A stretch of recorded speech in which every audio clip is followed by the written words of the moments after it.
Hi, chat. All right, there it is. Hello, everyone. It is I, your boy Jotun Red Wolf, alongside some fantastic people.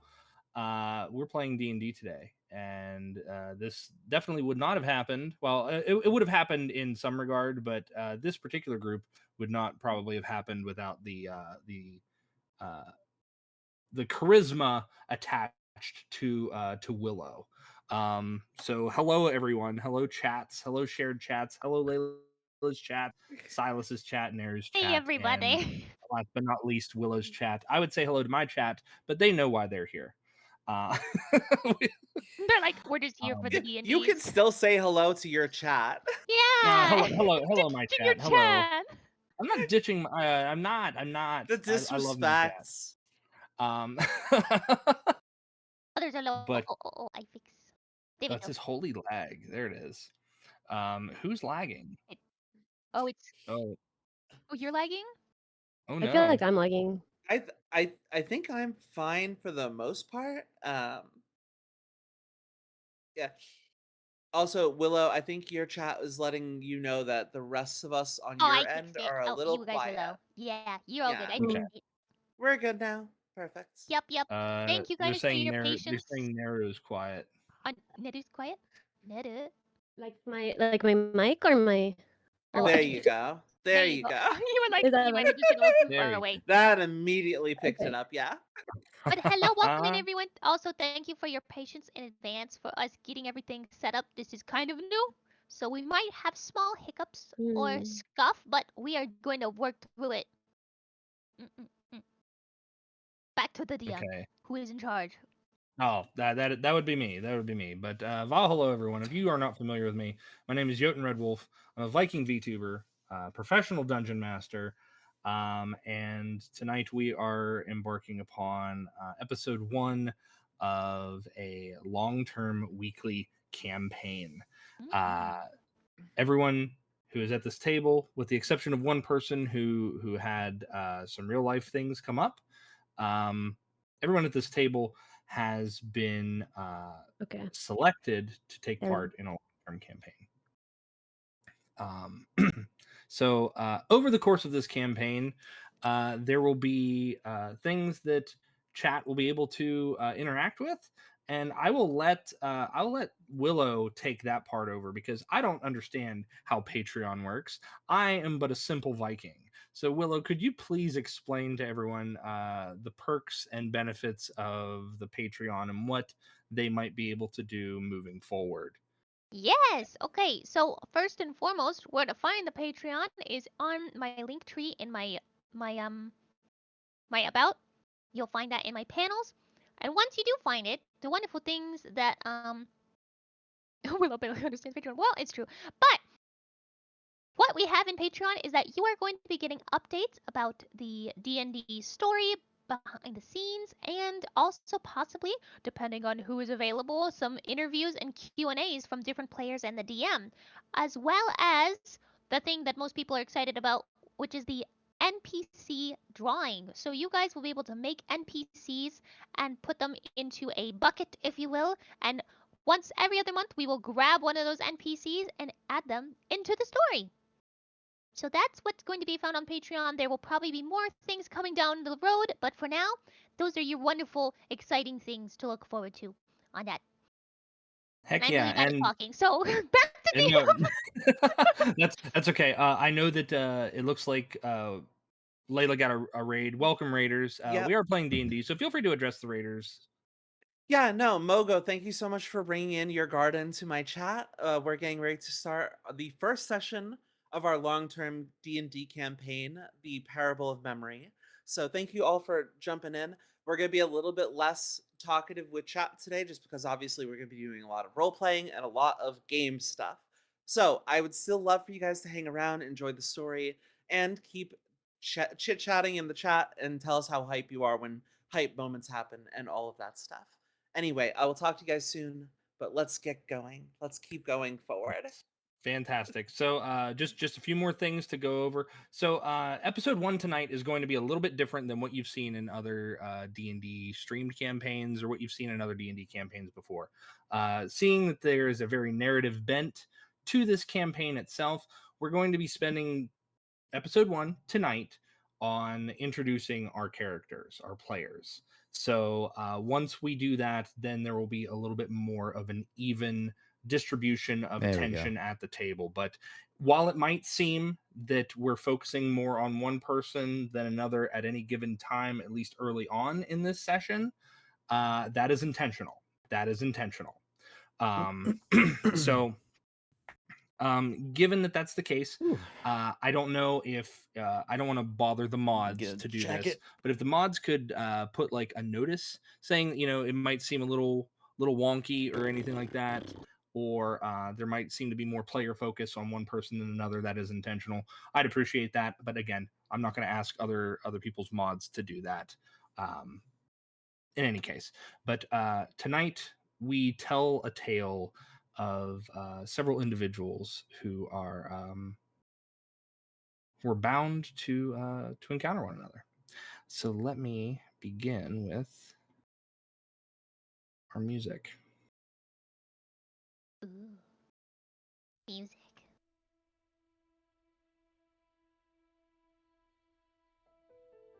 If you guys are logged into the Roll20, you'll be able to hear that. And it might be very faint for everyone else, but that is also intentional.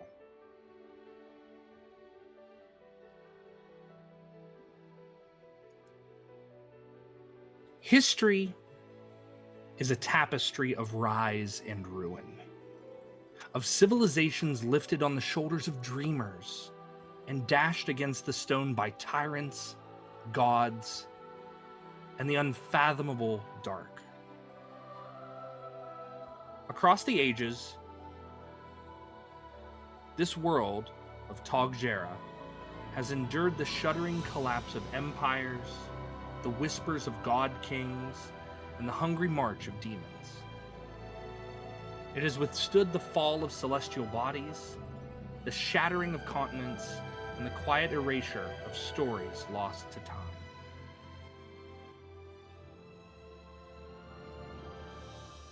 Countless ages burned bright, then guttered into ash. Yet through every turning of fate, one omen returns, a herald of upheaval and rebirth. They say that with every great shift in Tog'Jera's history is cast beneath the light of a twin-tailed comet. When it streaks across the heavens, the world braces for the end of something or the beginning of something far larger. Our tale begins in the land of Egan Thray, where 6 souls, separated by centuries, wars, and forgotten kingdoms, each carved their own mark upon the world, yet never walked it together. But destiny is a strange and stubborn thing. And tonight, time itself bends. The comet returns.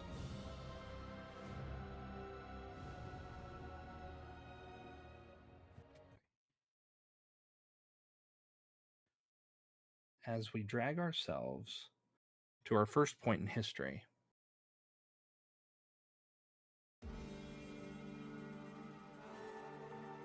Oh, we should probably turn that on.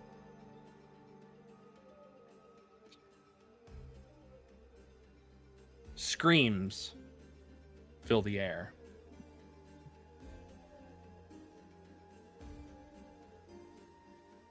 I had to make sure everything works over here. Sorry. Screams fill the air.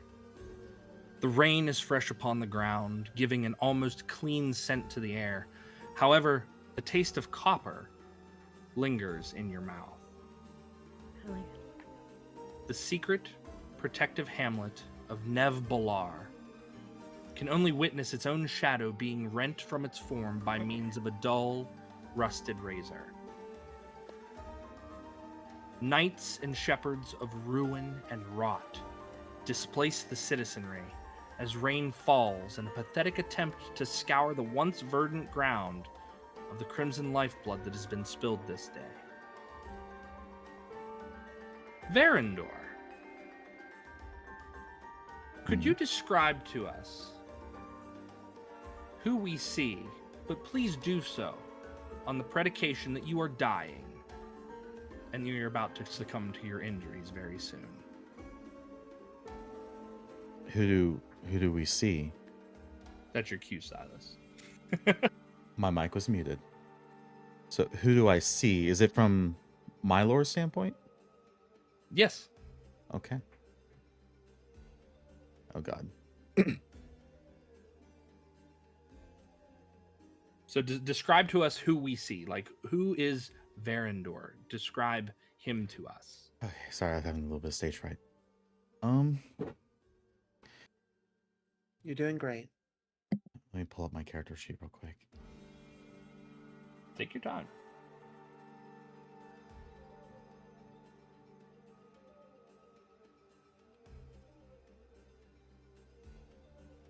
Hold on, it's loading.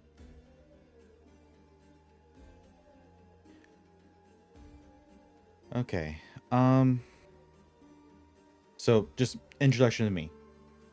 Yes, please. Okay. So Varindor is a half-elf ranger, cloaked in a mottled green and gray.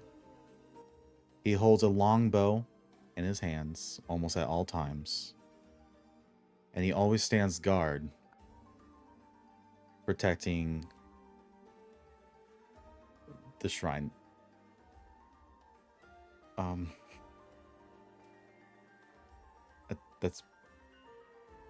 That's it. Okay. Sorry. No, you're fine. You're fine. Varindor, cradled under your cloak, protected by the rain and the eyes of those who would take this from you, is the Heartwood idol. It is a carved figure made of living wood that bleeds sap continuously. This particular idol is a staple in the world, for it pulses like a heartbeat when danger approaches. And should it ever be destroyed, all plant life will begin to die in sync. You and your fellow rangers have been tasked with guarding this. It's a ceremonial thing that has been passed down through centuries, millennia. But now it is rapidly beating. Okay. Around you, you see the citizenry of Nev Balar, people being rent asunder in the streets. Your fellow rangers, you see their corpses strewn about, whether laying in open doorways trying to protect others, or being devoured by the undead that have purged this town. But now you are in possession of the artifact in which you are sought to protect. What do you do? I try to look around for a place where I can secure it safely from the invaders.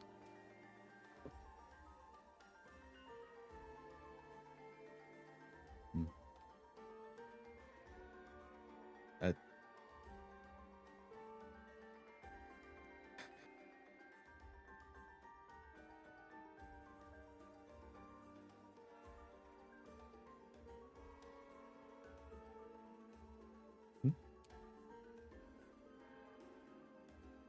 Did we lose someone? I think maybe. I think we might have lost Jotun. Yeah. Oh no, our DM. I was starting. Must have Oh been- no, that's No, I'm here. I'm here. What happened? What happened? Oh no, I was done. I'm so silent. sorry. I sorry. No, I was just figuring out a way to like. Well, I mean, if they're coming in here, and like it'd be a good idea to Well, like take the I was artifact and run muted. away. I was muted, so that's Oh. my fault. This happens Okay. a lot. I try to listen to my players, so Yo, I muted and- myself. All of us are like, our DM died. Oh god. I'm okay. So, as I was saying, you look around, you cast your eyes to the streets, Varindor, and you see that there is there's an egress to the south, but that is where the undead have ventured into the sanctuary. Where you think that you could find a place of refuge, at least enough of a refuge, would be towards the Helian Vale, which is a portal that connects your sanctuary to the rest of the world.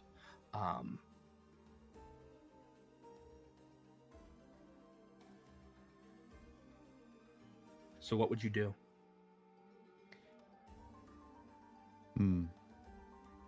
Well, it would make sense if I could try to get that artifact through the portal. So I will try to make a run for it, Okay. dodging any conflicts I can. You duck in between a few buildings, but eventually the buildings, sparsen themselves out, and the rain has made it difficult because now the cobbled stones have given way to slick roots and wet patches of moss and grass. Just as you're about to ascend towards the pathway leading to the Vale, you hear a choking, cloying voice call out, as if this individual is having trouble swallowing its own tongue. Come out, Ranger!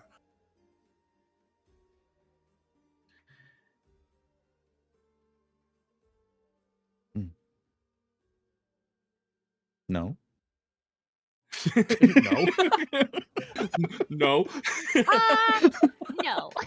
Sorry, the pause. I'm like, oh, Nice. No, oh, no, I have to say no, something. you're good. That's good. Like, you think No, that's the Bugs you. Bunny meme where it's like, no. No. Um, Right off You- the bat. that was perfect. I love that. You see this stoop-shouldered form of a bipedal canine, easily 9 feet tall. It's cloaked and sniffing at the air. And as its head kind of turns in your direction, it doesn't notice you. You're convinced it hasn't noticed you. But you see this rotten, half-exposed skull. And in its mouth, in place of a tongue, is a thick purple tendril that ends in 4 hellish black hooks, and it slithers from its distended jaw.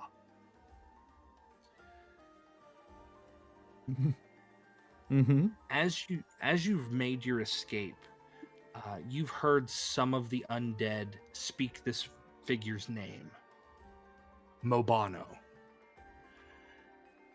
A lurking terror that has only been spoken about in myth. An abomination that's made of matted fur and engorged organs. It continues to sniff the air, and it looks off to the side, off from where you are hiding. And it speaks once more. Turn it over. Your death will be slow. I will remain quiet and then continue to sneak around the opposite direction if I can. Towards the portal. Okay. You start to duck away, and you know that if these undead beings were to get hold of this idol, the world itself would just shrivel and rot.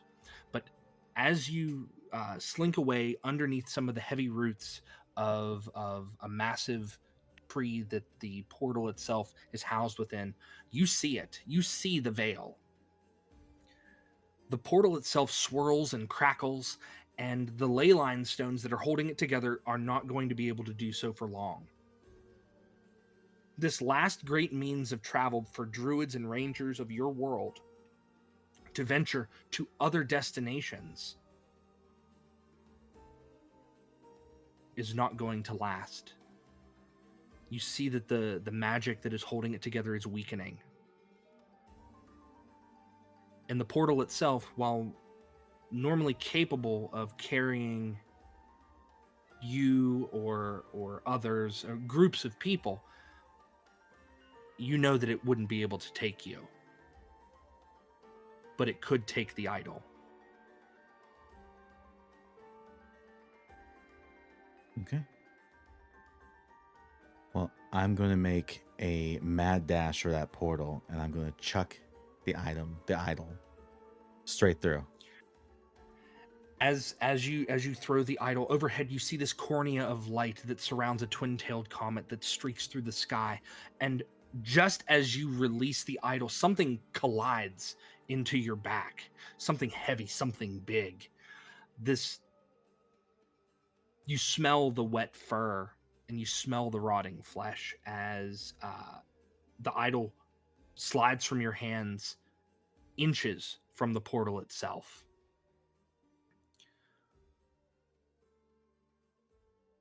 What do you do?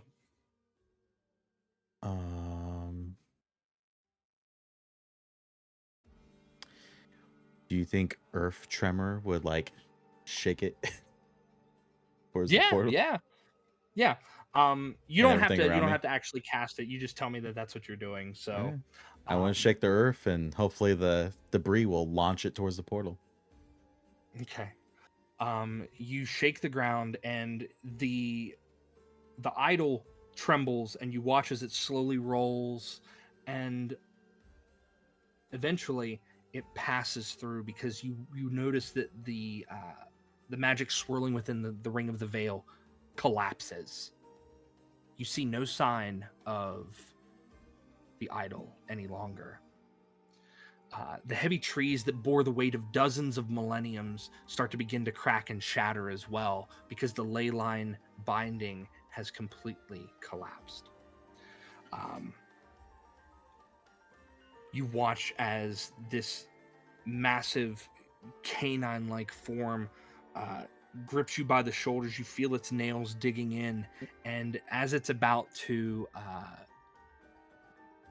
wrap this purple tendril of a tongue around your neck, you hear Mobano hiss, and this arrow strikes him in the back. It distracts him just long enough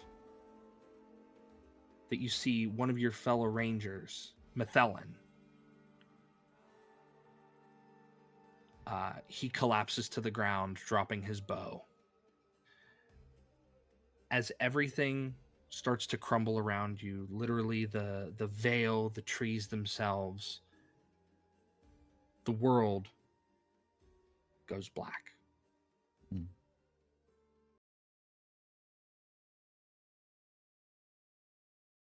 Epic. And we find ourselves in a different scene.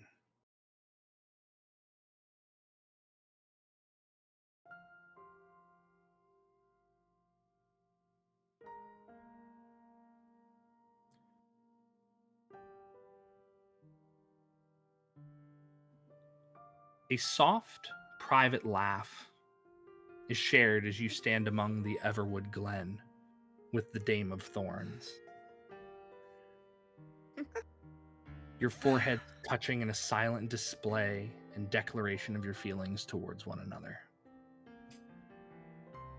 The warmth of an eternal summer, kisses at your skin, hands gently held at one another's sides. Just 5 more minutes. Natasia sighs. You go on. For you, I would give you as many minutes as you'd ask for. But Natasia sighs, and she knows her attendants are near and watching all of this transpire. Lori, would you please describe to us what we see on this, the day before you and Natasia make your bride vows? This is a much less guarded version of Lori. This is a version of Lori that not as many people get to see. Her dark armor is set aside in the corner of the room.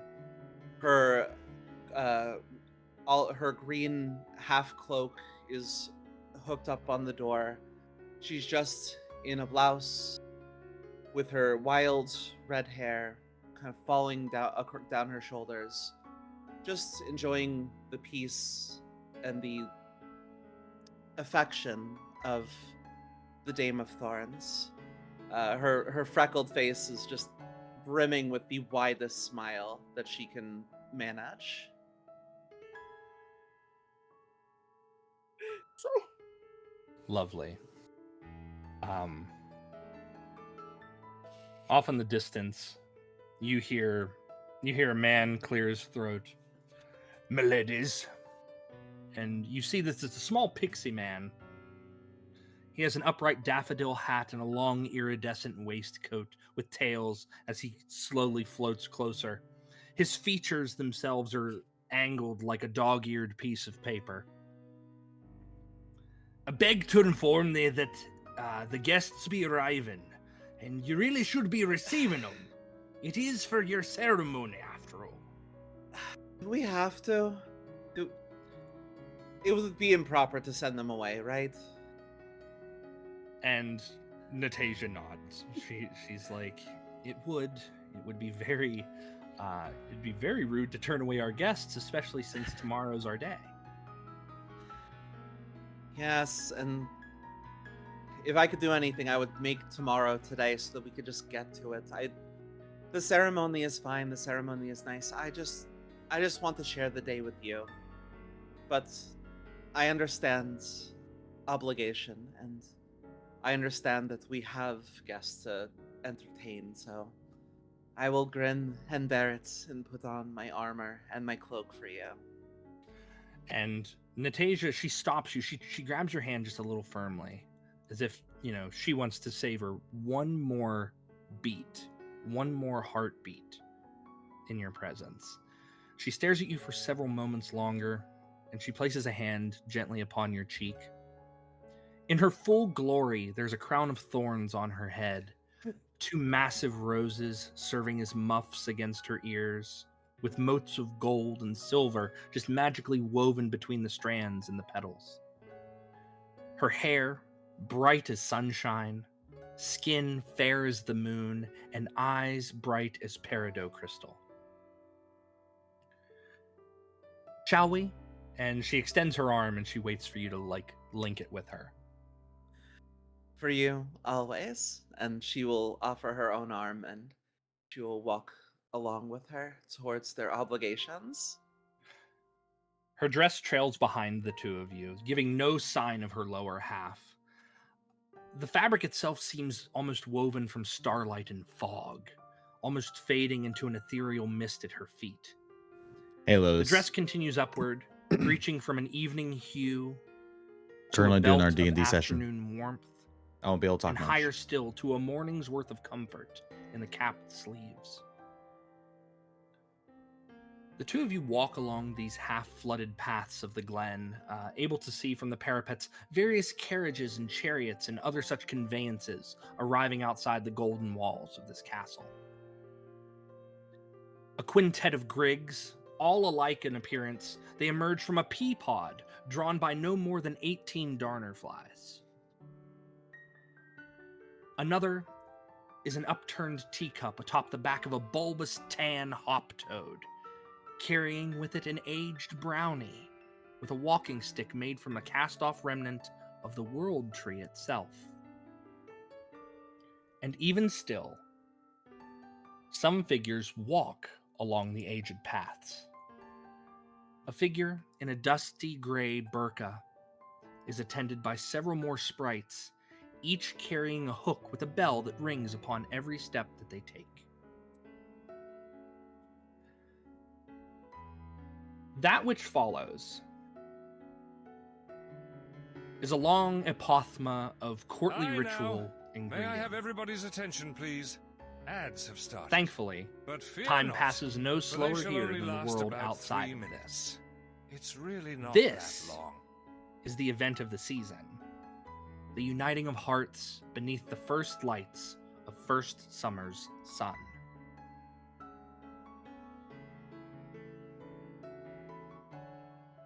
At some point, you get separated from Natasha. You don't know where she's gone. Amid the revelry with satyrs and chatting with leprechauns and gremlins and dotty flosses, she's ventured far past your sight.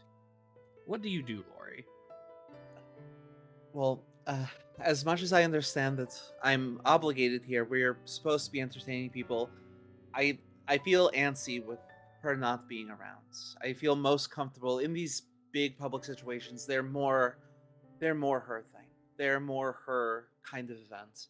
So when people come to me and they talk and they try to get my attention, I'll give them the polite, bright smile that I can offer, but it's not the same smile as I was giving her when we were still alone. I make my way around this event, this gala of it, as it will, and I'm keeping an eye out for her. I'm seeing where she might be, looking for that radiant dress, looking for that beautiful person that I have committed myself to. Do I see her anywhere in sight? Anything? Any signs of her? Among your travels, you've done laps around this large ballroom, and there are points where you cast your eyes upward, and you see sprites and fairies flitting about, and unfortunately, you're stopped more often in this ballroom than anywhere else. You have not had this much attention on yourself in your entire natural life. And as you've perused the entire ballroom time and time again, you don't see her. You are convinced that she is not among the guests here at this point. I feel a sinking in my chest. I feel this sudden sense of panic. Are there attendants at this event? Are there people who might know more about where she could have gone? Maybe I don't know the itinerary. Maybe it's just a case where she's getting something prepared. I'm very anxious. I'm becoming much less friendly to the people who are coming up to me. When they come to talk to me, I just let them know it's like, "Hi, thank you so much for being here. I hate to be brusque, but if I don't find if I don't find my partner, I might cut a path through this party. You have a wonderful night." Um, and she's looking for someone who can give her some more information as to where she might have gone. You see this bog troll who's kind of like he's holding a pike, and he's kind of like leaning on it because his weight's a little uneven, and unfortunately he's not wearing a reveler's garb, but he does have himself a nice little bow tie, and he sees you approach and says, "Oh, milady, hello," and he just kind of like nods his head. You're far too chipper when I don't have my partner with me. Um, have you seen her? Oh, the dame? Oh, yes, yes, she went that way. And he points down one of the halls. He says, "I think she's getting ready." And he kind of leans in with his hand, like very conspiratorially. "I think she's getting ready." I let that tension in my chest release. That makes sense. It's it's her party. It's our party, but really it's her party. And if she's getting ready, then that's normal. That's expected. I don't need to follow her. I can let her have this moment. Let her have a little bit of time to herself. I will take it upon myself to be like her, to be more friendly, to be engaging with our guests, to make sure that people know that they're appreciated here. But I do keep looking to that hallway. I do keep looking for a sign of her rejoining the event. You see, as you kind of calm yourself and bring yourself to a point where you can breathe. Um, you see that the figure who had walked up the walkway earlier, the one in the dusky gray burqa, approaches you, and you hear them. They speak in a very faint whisper. Um, it's not every day that one sees the first summer sun. Maybe not for most people, but I see the summer sun every day I get to wake up, so. Indeed, uh, I would hope that one day I too could witness the summer sun in a way that you do. I'm sure one day you will find your own summer sun, and you know what? Best of luck to you, because nothing has made me happier.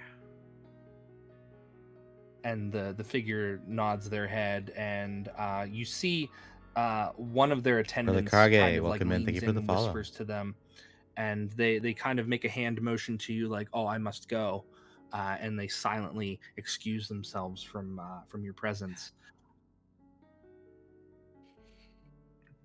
Lori, I let them as go. I'm go sorry. go go ahead, go ahead. I let them go, but important question: is this an event where I would have my sword on me, or is it? Are we all unarmed by rules of formality and engagement? Nobody here is armed, even other than the guards like tending the doorways and whatnot. No one here is armed. But if you feel that Lori would have her weapon on her, then absolutely. I think she would. I think her desire to be, the protector of her dame is she's not causing any trouble, but she does kind of after that interaction, she just has her hand on the pommel.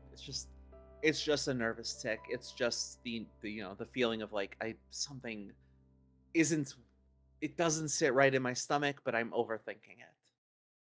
It's my emotional support sword. My everyone needs an emotional support sword. It's Um, important. Yes, continue. you you allow that pit to kind of grow in your stomach because time passes, and while in the Feywild, time doesn't pass the way it does in the mortal realms. A long time has passed, and Natasia is not returned. At some point, I give up on this idea of, no, I'll just give her a space. I think that space is actually stupid, and I think I am stupid. So I'm going to try and slip away down that hallway. Okay. You slip down the hallway. The bog toad just kind of nods to you as you walk by. And you continue along the walkways, and you hear the water leaking through natural cracks in the walls. And as you pass by the bellflowers, there's a faint jingling as you walk beneath them. And the air here suddenly feels cold. Uh-oh. I grab my sword again. At this point, I am a second forgot to from record. unsheathing it, but I'm going to keep stepping forward and hope that Yeah. this is all in my head, and hope that this isn't Hope she's the not sign. cheating. I completely forgot to Uh, record. Dad? Natasia's room. Will okay, we're Natasia's still room is start. there at the end Second of the character hall. introduction. Damn. What do you do? I Recording just now. walk right toward it. I don't waste any time. I walk toward it. I knock and I go, Natasia, I not to make our guests wait, but is everything okay? As you draw into Natasia's room, the door is open. You see her standing by her window. She's staring out as the gossamer curtains blow in the breeze all around her. Oh God. Okay. Natasia, you had me worried. Is everything all right? She's very still. She doesn't respond to you.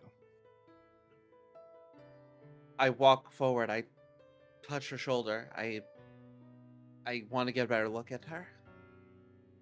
You touch her skin, and you see that it is no longer skin. It is solid marble. My heart sinks. Your eyes venture to the courtyard where the revelers, all, are solid marble. In the sky, the only thing that seems of any motion outside of the curtains that are now around you is the burning trail of this twin-tailed comet that leaves a ribbon of light in its wake.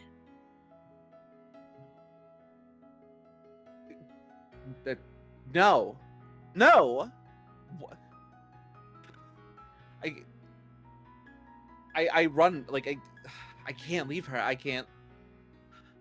I look up this comet. I have nothing. I can't fight a comet. I pull my sword out, but there's nothing to fight. What? I look around, panic. Like, I'm trying to figure out if there's anything I could do. If there's anything that I can stop. As you turn, standing in the doorway, the same figure in dusky gray draws back her veil, as the same pixie who was admonishing you and Natasia for being late falls to the floor and shatters into pieces of broken marble. In your panic, in your tear-filled eyes, you cannot help but meet those of the doll of stone, Lady Acritia. Undo this. Before you, she doesn't leave you by yourself as you feel your own body beginning to solidify. She offers you no words of solace or apology as you begin to become nothing more than a silent decoration.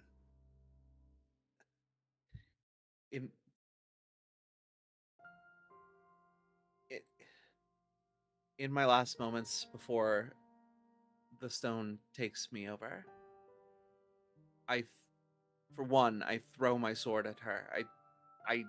No, I want to kill her with my last breath, but I turn as well as I can as my body is stiffening up to Natasia, and I just drape myself on her as I feel my body turn to stone, give way, and my consciousness fades. Before your vision goes dark, you see Lady Acritia nod her head, and she turns to leave.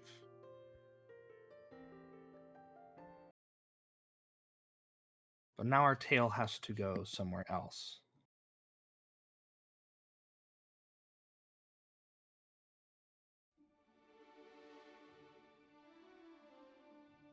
A lighter time, in a lighter portion of the world. The grandest kingdom in this or any age, the Pond Kingdom, is in its finest days. Wit and whimsy flood the streets as the beloved amphibious denizens, their sylvan neighbors, and the allied human settlements prepare for a grand tournament.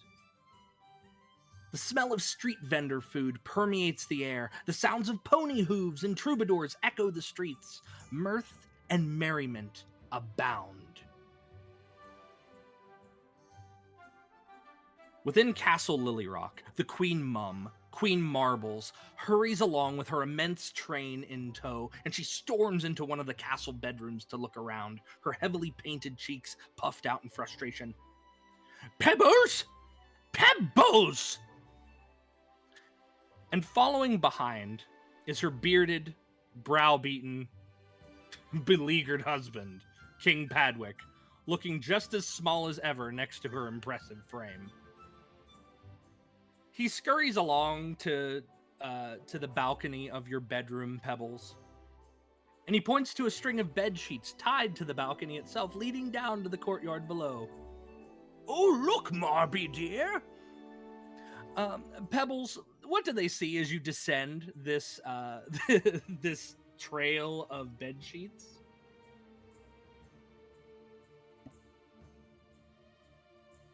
I She's am muted. a. No, she's fine. I am not. I'm sorry. I had it muted. I am a tall, lanky, but strong-builded amphibious man, and I am scurrying my way down because I am known for getting myself out of the castle and getting up to mischief. So I'm going to look up my beloved father, King Padwick, give him a salute, and go, "See you later, Dad." He gives you a little thumbs up, like he's like, "You go, son." And you hear the yelling of your mother in the background. Where's he gone? Oh, I think he's gone away.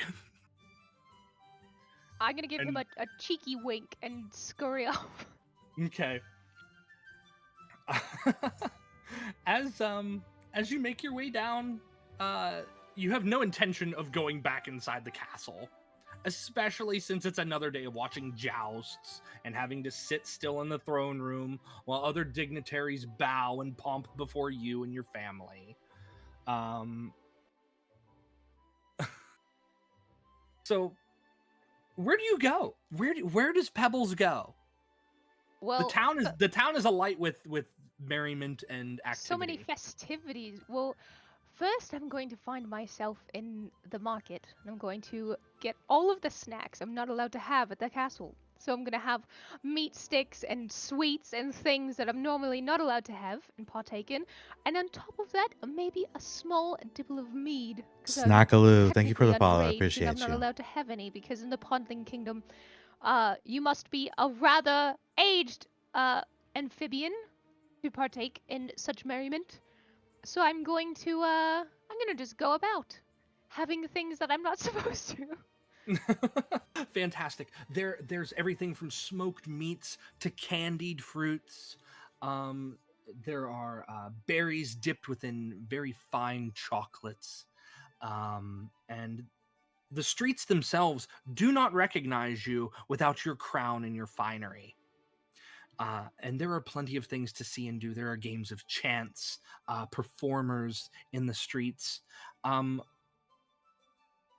You partake in various foods and drink. What's one thing that at this festival, this tournament, what is one thing that would really just tickle Tickle my green pickle. yeah, no. There would be no tickling a pig. No, Bad, pickling. bad, God. bad. It's a A chair. camp It's not counselor, me. a camp No, counselor good. peeks out. He peeks out from between two buildings, and he's wearing a white t-shirt and green shorts, and he goes, and he admonishes you. Whatever. Oh, you're saying whatever floats my boat, something that Yeah, gets whatever me. floats your boat. There you go. You said tickle. The rest of that term is tickle you pickle. That's a thing. I know. All right. It is. It's technically the same. But Yeah, I'm it has going. no other meanings. There's Okay, no sorry. meanings here. There's no meanings. I am going to find myself into the theater. I'm going to find myself one of the wonderful traveling acts that are going around playing music and acting, and I'm going to partake Tickle the by pickle. sitting in the crowds and eating my snacks while enjoying the merriment That was of muted by the theater. You step into one of these theaters. It's an octagonal type build within the kingdom, and you see that you're midway through a show. Something about a cellist atop a roof, but unfortunately they couldn't get the cello up there, so it's more like the cellist in the basement. But they're performing nonetheless. And it's a grand, wonderful show. Eventually people start to funnel out and they have to get things ready for the next set. They're performing multiple different shows. It's kind of like Stratford on Avon, where they perform different shows and whatnot throughout the day. As everything funnels out, there are ushers that kind of push everyone out of the building themselves, but even as you're pushed out, you're put within this arcade row of games of chance. Ooh. Do you partake? Yes, I've definitely taken with me some pocket change. And I'm going to I love getting out and just doing all the naughty things I'm not supposed to. So I know for a fact this is something I'm not supposed to do. So All I'm the gonna do non-princey it. things. All the Non-princey non-princey things. Yes. So I'm going to go to each stall and spend some coin. All right. You there's a game where you throw darts at these leather sacks that are filled with water, and you can pitch the darts and try to pierce them. And if you do, you win a stuffed prize. This very large stuffed animal, egregiously large. Like you shouldn't have a place in your home for something this large. Except for me, because I have a whole castle to put that You in. do have a whole castle. As I am a prince and have been trained in many martial arts and other things, I feel as though I feel very confident in my ability to do this. I feel very confident that I'm going to succeed at my leather satchel water filled, if you will, balloon dart Okay. game. You pitch a few darts, and you notice that the darts make contact, but they don't pierce the leather. It's rigged. Scum. I am immediately annoyed. I'm gonna look at the vendor and I'm gonna say, "Sir, might I ask where these darts have been procured?" And he looks down at the darts that are kind of like lined up along the row, and then he looks at you. He goes, "What's wrong? I'm not strong enough." I'm gonna pick one up and I'm gonna investigate it, and I'm gonna see if there's anything that looks suspicious, or They're maybe dull. dull. They're dull. I mean, like you look at them, they're dull. They're dull? Okay. They've been dulled down. I'm going to see if I can sneakily sharpen. Can I sharpen one? Can I sneakily sharpen one? You can attempt to do so. Yeah, I think that you could try to do it. And how sneakily do you think that Pebbles can be? How sneakily do you think he can do this? I mean, I'm pretty good at hiding myself from my princely abilities, and I've gotten away with it for a good amount of time. I think my shenanigan having passed would probably allow me to be pretty sneaky. Okay. You managed to sharpen one, and Hell you yeah. you can notice that he hasn't noticed you. Hell yeah. I'm gonna give it one more throw, and hope I just absolutely smash that balloon out of the park. All right. You throw it, and lo and behold, it pierces this leather bag, and it begins to spout water like a bleeding sieve. And uh, the guy, he's like, "Oh, another mitt," and he looks at it, noticing that the dart hasn't bounced off of the leather casing and is now embedded in it.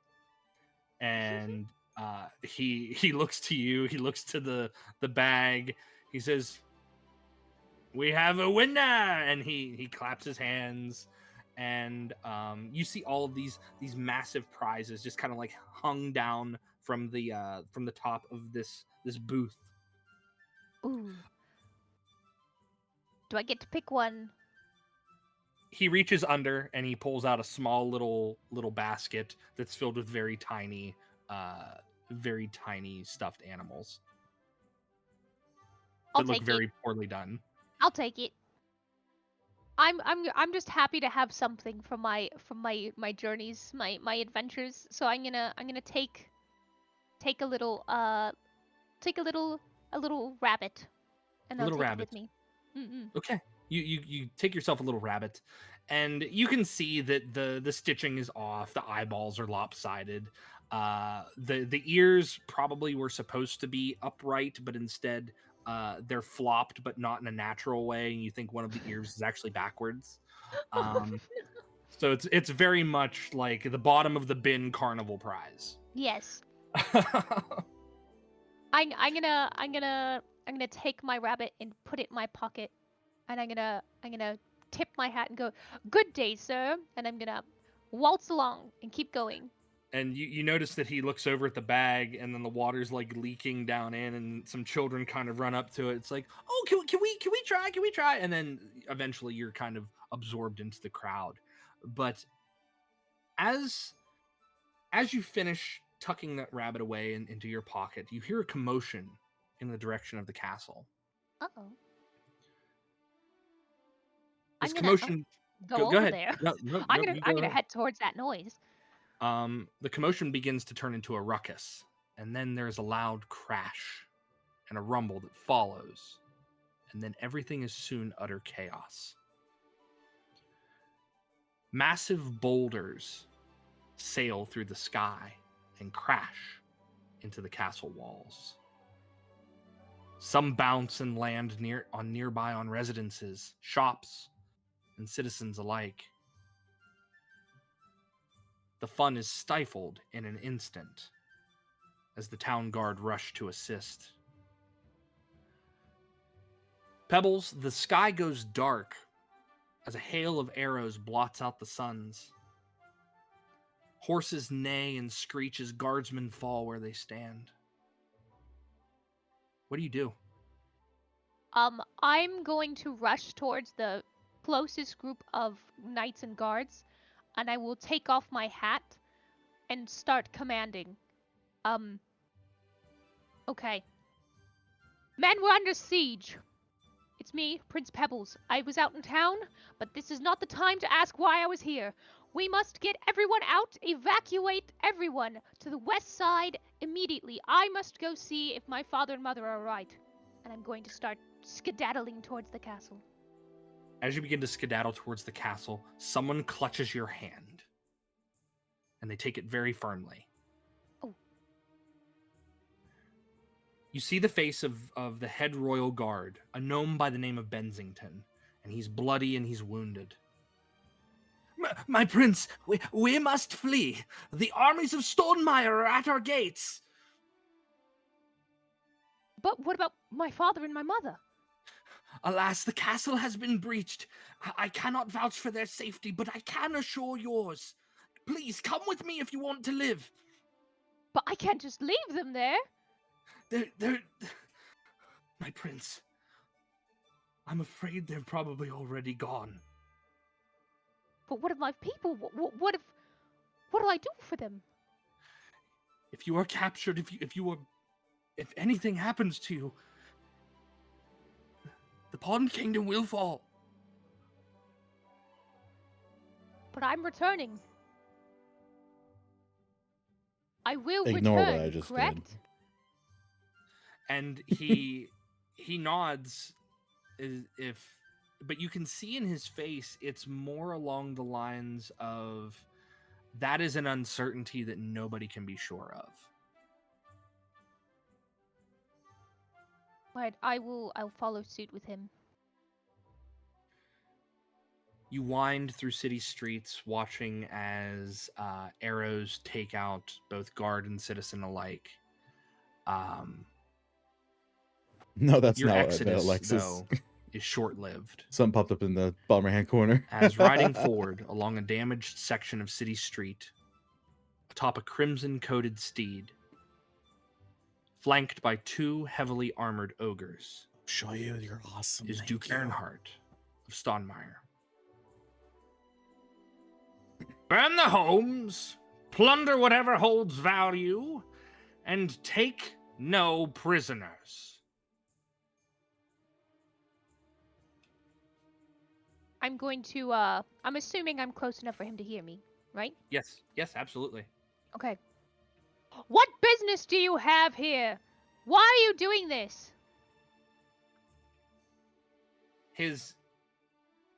This human man kind of glowers down at the sight of yourself and the gnome retainer that is standing in the street, and he recognizes you immediately.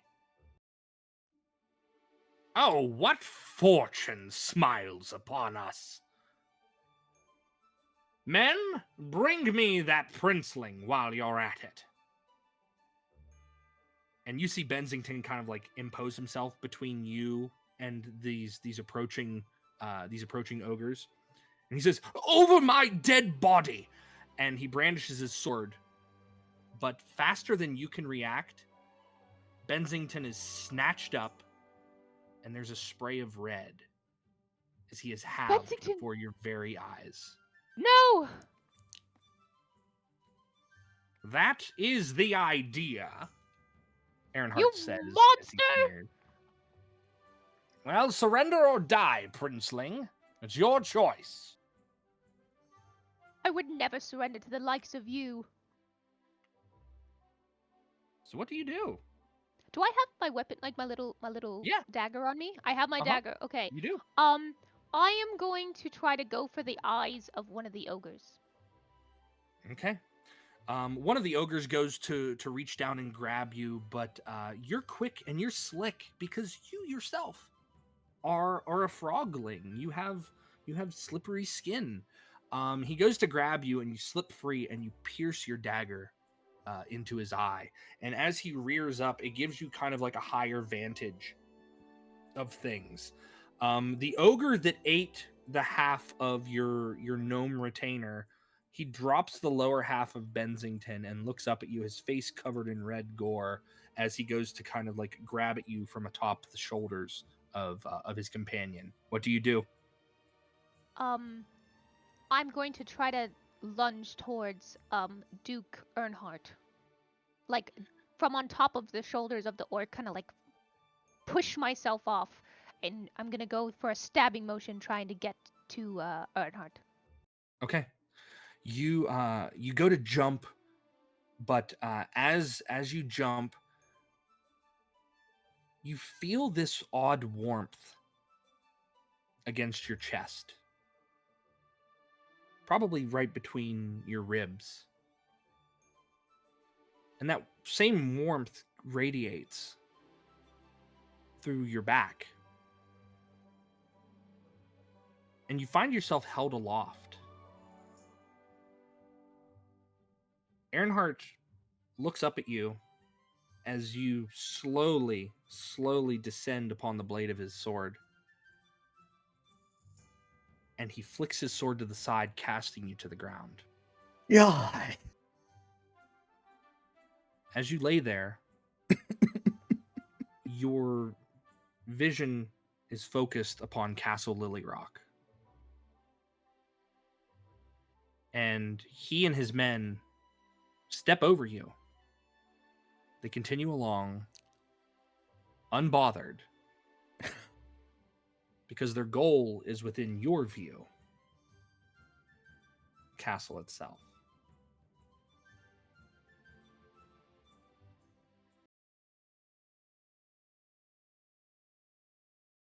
Oh, Once more,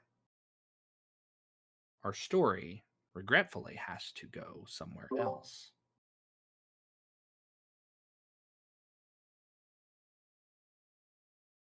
And this will be the happy scene, right? Can we not be sad for 5 minutes? Never mind. It's Can we matter. not be traumatized for 5 I mean, minutes, Hilton? that For eye looks 5 pretty happy minutes. to me. Yeah, no, Oh my god! Looks very that's the excited. eye of Started out good so times. good. Oh yeah. It started out so good. I'm gonna remind you, it started out with one of our members dying in a battlefield, so it didn't start good. Yeah, you're right. At least it was quick. You can hear your pulse in your ears, and the area around you is a thick mire of tar and ink. The smell is that of an ancient library filled with aged papers mixed with the smoldering of Wonder who's bubbling next on this sulfuric one. pools. Oh shit! Fuck! I have to pee. You're fine there. Go. Sorry. Go. Sorry. Go. No, go step away. You're fine. What little strength remains in your arms pulls you atop a floating piece of debris, and your body is slick with this darkened muck. Ardyn, what do we see in the unnatural violet light that fills this space? What you see is a male individual standing, or holding on, I suppose. Rough estimate of maybe about 6 foot tall, hair pulled back into a bun, tattoos that seem to be lining up most of his arms and body. His face, or at least his eyes, are covered by 2 what look like strong strips of leather that have bound them shut. He is an Azamar. You can tell by his unnaturally, I guess, somewhat pearlescent skin. And I imagine at this moment in time he is breathing heavily, holding on as tight as he can. Ardyn, while you can't perceive through your own eyes, Hmm. your inked ravens emerge through the tar. Hey, and Royale, take how to you the doing? air. Welcome in. The We're weight of the currently doing viscous D&D fluid right kind now. of drags them back Introducing down, each but they're character. free enough that you can see once again through their eyes. The space before you, this landscape, is a non-Euclidean space. So far, Chunks we've of gone through rubble and mine, rock float around, Layla, seemingly in and midair, Soul Swillow. until you We still realize have that there are sticky cables of black Scottish, ink that who's right connect now, them to the and ever-roiling pool beneath you. The sky is violet-hued, a twilight almost, stars replaced by slit-pupiled eyes. They focus on nothing and everything at once. And behind a small hillock on the horizon, a massive, single, unblinking eye narrows upon you. What do you do? Very Grip epic. hold of his warhammer, sort of pushing himself up just slightly, looking towards the eye. Is there any more that you think you can take from me? Is this how my story ends. Approach. A booming voice calls out, and even to an untrained ear, this voice itself holds every cadence and volume and accent. The voice itself echoes, and it lingers in languages both known and unknown. Approach.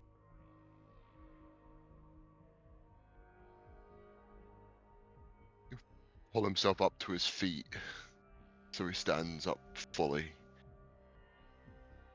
And we'll begin walking towards the eye. The ground falls away behind your feet, drowning deep in a sea of nothingness. Your legs carry you further up, and you see it. A gilded chest made of platinum and bone and materials unknown to man, staring back at you as you view a massive, hunched figure.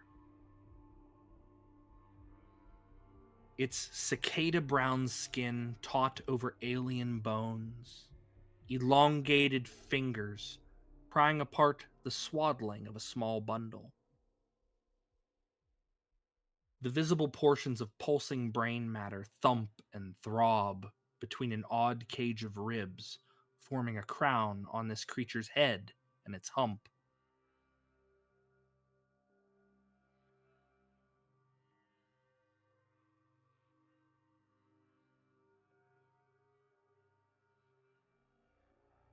I think as he's staring down at this creature, there is a look of disgust.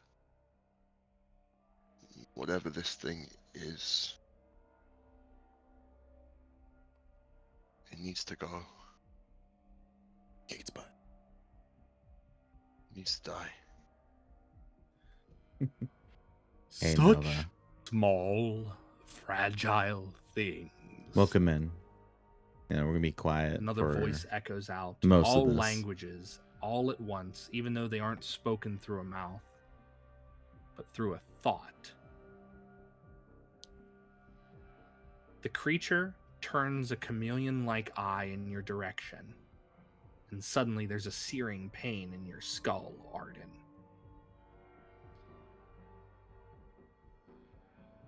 You can no longer see through the eyes of your ravens.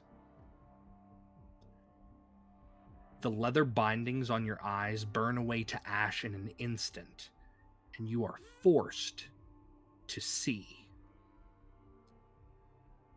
Your eyes recover from years of atrophy and uselessness. The patterns of light assail you, and while your hands instinctively raise to shield and protect them, you adjust in seconds. You will witness this moment. The creature continues to speak, and you become keenly aware that it's not the creature. It's the eye and the tar that is speaking to you.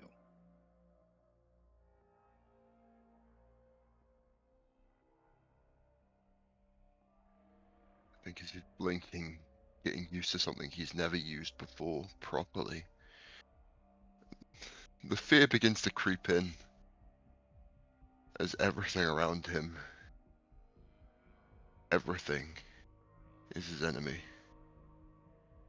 And he is in real danger. Behind the eye, just off in the distance, you watch as a comet sporting two tails arcs overhead.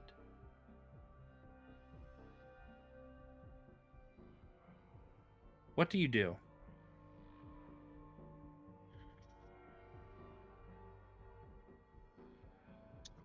I think there is a moment of taking everything in properly.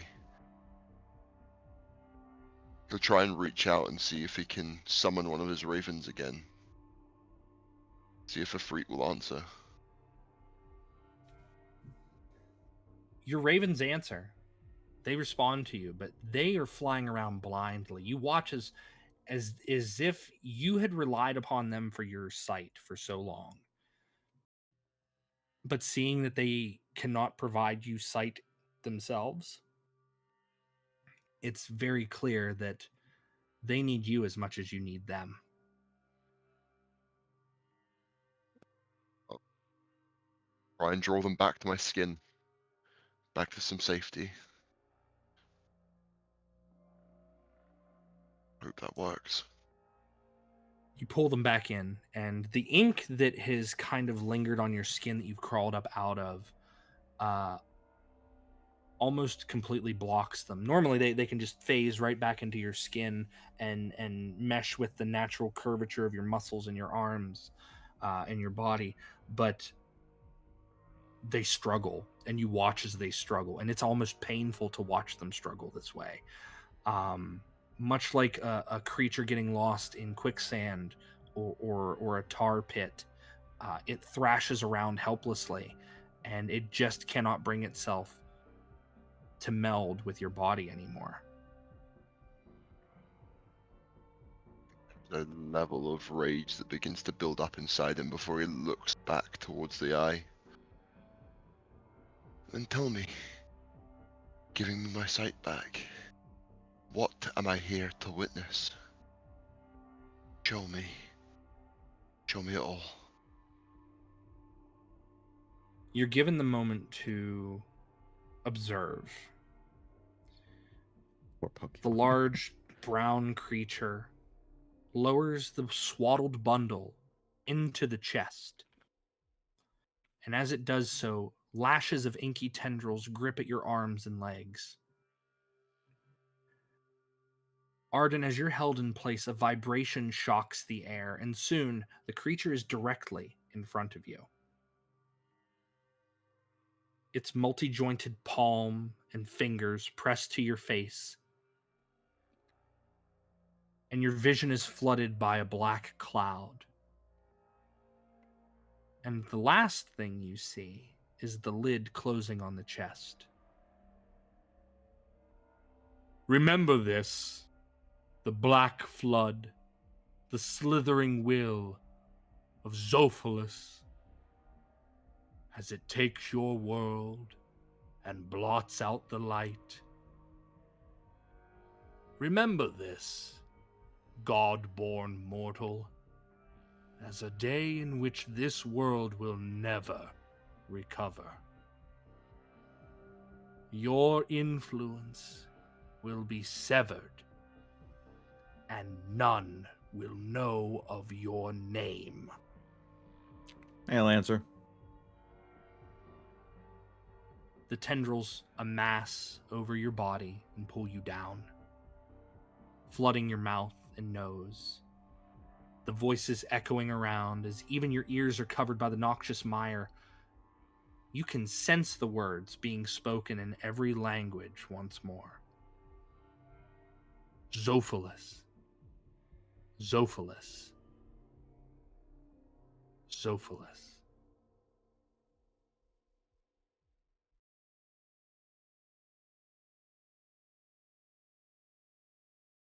And once more,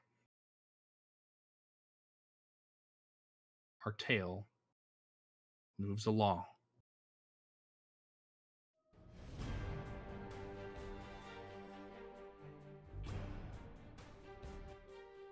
Jimothy. Timothy Chalamet. Jimothy. No. Yes. Allow me to make one slight adjustment here. Jimothy, I love you so much with this name. It's wonderful. I will never think of anything other than Jimothy Chalamet. That is what you... That could be it. That's fitting. That's a fitting name. I was looking for a last name. I gave up. That's fair. Jimothy, the thunderous chime of the Selmary clock tower erupts around you. Boing, boing, boing. Each strike shuddering through your ribs like the heartbeat of a dying titan. The air trembles, the gears scream, and you run. You leap from one drifting cog to the next, the impossible landscape of floating debris yawning beneath your boots, upturned stones, splintered beams, and the sheared chunks of the city, all suspended in a gravity-defying chaos. You can taste the crackle of raw magic on your tongue. You can feel the hum of stolen power vibrating along your bones. And ahead, silhouetted against the stormlit heavens, your quarry moves.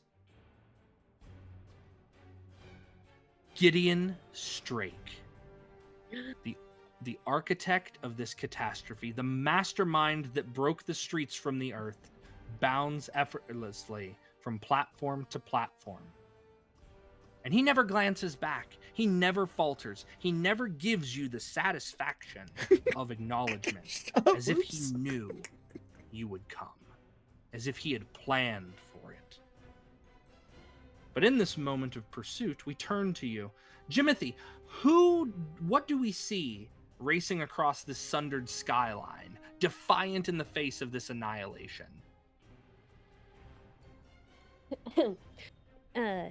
Yes.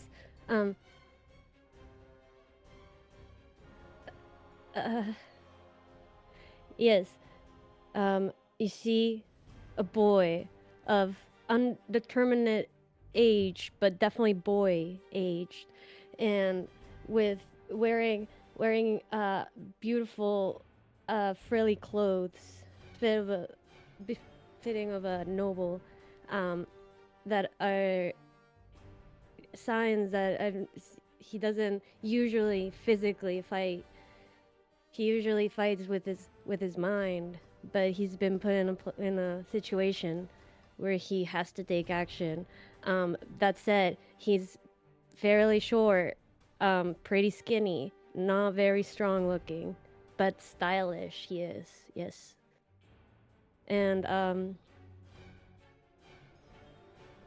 yeah. Okay. Gray hair. Important detail. Yes, thank you. It's a very important detail. I think that boy aged is the most important detail. It literally is. I told that to the artist. Very important. Yeah. Boy Yeah. aged. How old are you? Boy. Boy.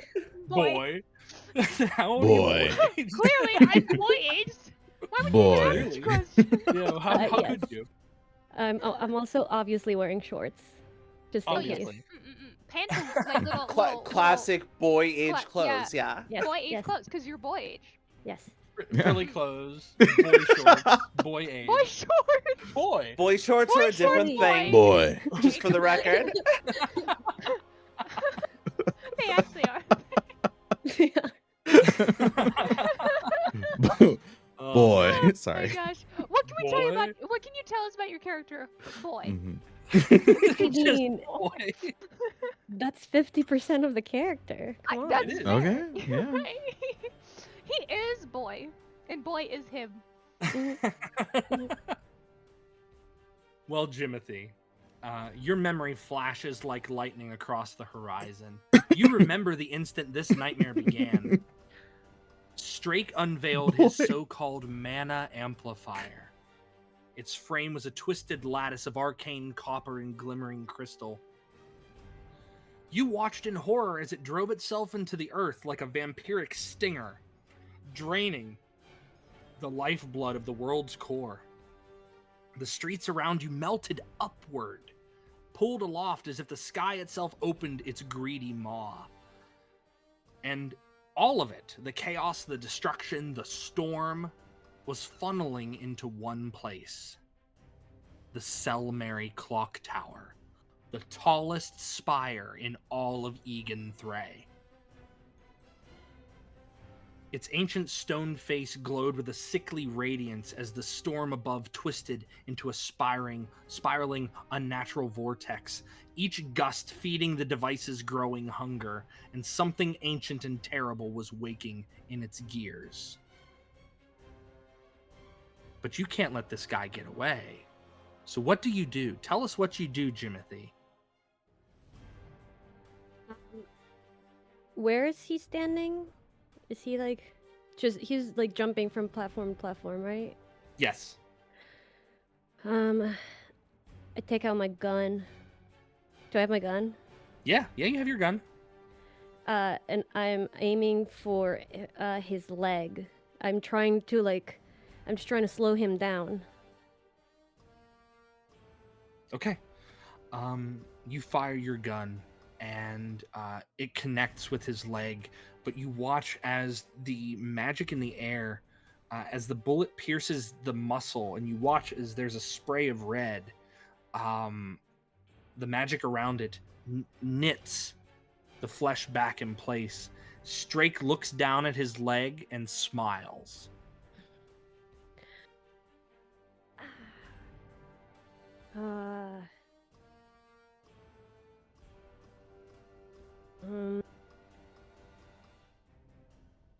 Is he like waiting for me, or is he?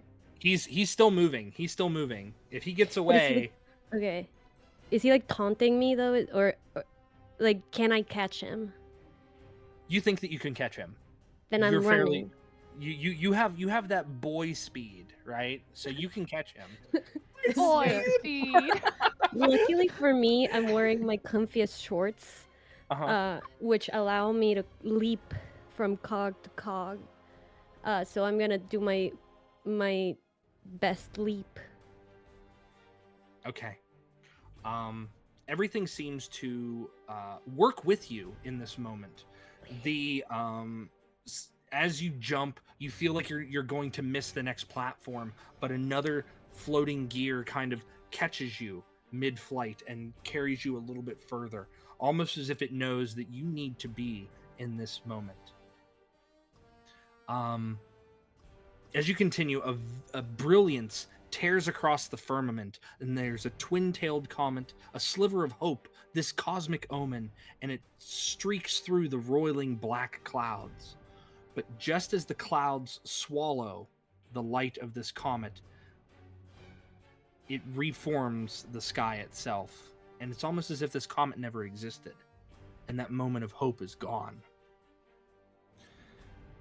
Your focus returns as Strake slips through a jagged breach in the outside wall of the clock tower. Inside, you see vertical shafts of moonlight cast along shadows across this cathedral of machinery.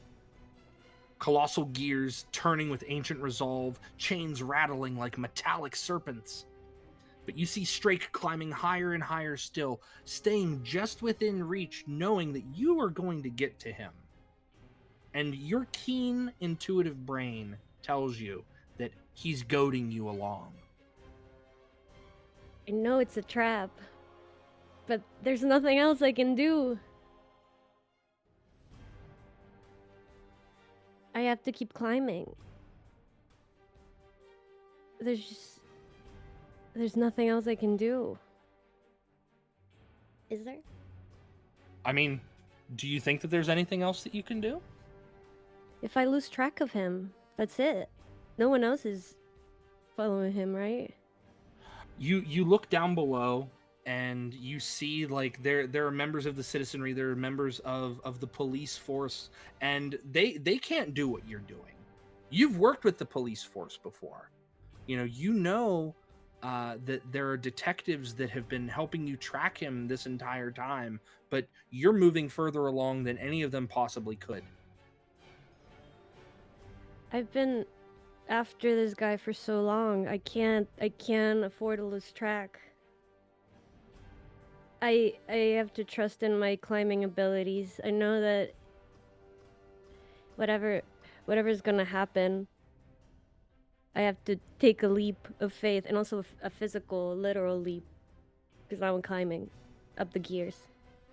Okay. As you do, the world becomes a cage of steel in motion. There's the thunderous ticking of centuries-old mechanism that fills your ears. The tower begins to shudder, strained by the unnatural flood of mana that's ripping through its frame. And you see Strake looking down at you from a high above, and there's a curl of a grin on his lips. His voice carries an unnatural clarity through the stormlit interior, but each word is punctuated by the grinding of gears around you. Do you feel it, Jimothy? The thrumming beneath your feet? The heartbeat of a world that has outgrown its keepers? For centuries, we have been little more than ants on the corpse of something greater. Kingdoms carve borders, priests whisper ancient dogma, scholars cling to brittle truths, all while the very engine of creation lies dormant beneath us, untapped and unseen. And he's still climbing as he's speaking, but he's not leaving the scope of your vision.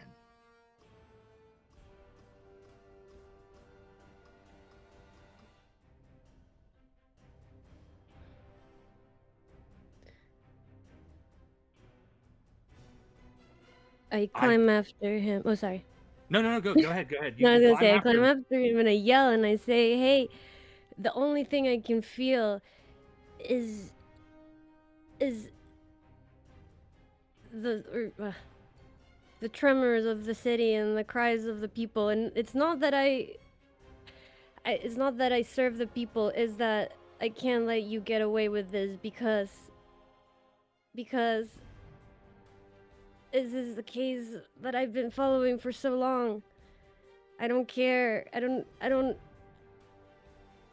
You can't convince me otherwise. I must put an end to this." You and I are of the same mind and blood, Jimothy. We live for the chase, the mental acuity that we must put ourselves through. What is life if not a puzzle to be solved? Daddy? You catch me, then what happens? Oh no, not the ads, Your not the ads. greatest puzzle. May I have everybody's attention, solved. please? What will Ads you have do? Started. Age like an Fear not, old For man, they shall only last rotting about 3 away? minutes. It's really not that long. But if I don't, then what happens? I can't. You can't let you convince me. Cause Daddy, if is the that world you? is gone, if the world has changed, then what would be my place in it? You say that if the mystery ends, if the chase ends, then I won't have anything. But what about if the entire world changes? What will I do then? It's not about the chase. It's about the truth. That's what I seek. It is about the chase, Jimothy. My boy, you have the keenest mind among all of us, and yours is the only mind that has given me any such reason to continue on. Without you, my schemes, my plans are nothing. Stop calling me They out. are greatened by your existence, and your pursuits are greatened by Costal. my existence. Welcome in, Costal. We're doing D&D tonight, so I won't be able to talk too much. All of the people But it's good to meet here. you. By the stars above, I begged them to listen, but visionaries are always mocked. But revolutionaries are feared. And so the small-minded cast me out. You and I are equals, Jimothy. They've called me mad for daring to suggest that the world could be more than some decaying relic stumbling in the shadow of forgotten gods. But you of all people should understand. You've glimpsed the cracks in the facade. You've felt the rot beneath the surface. You know this world is dying.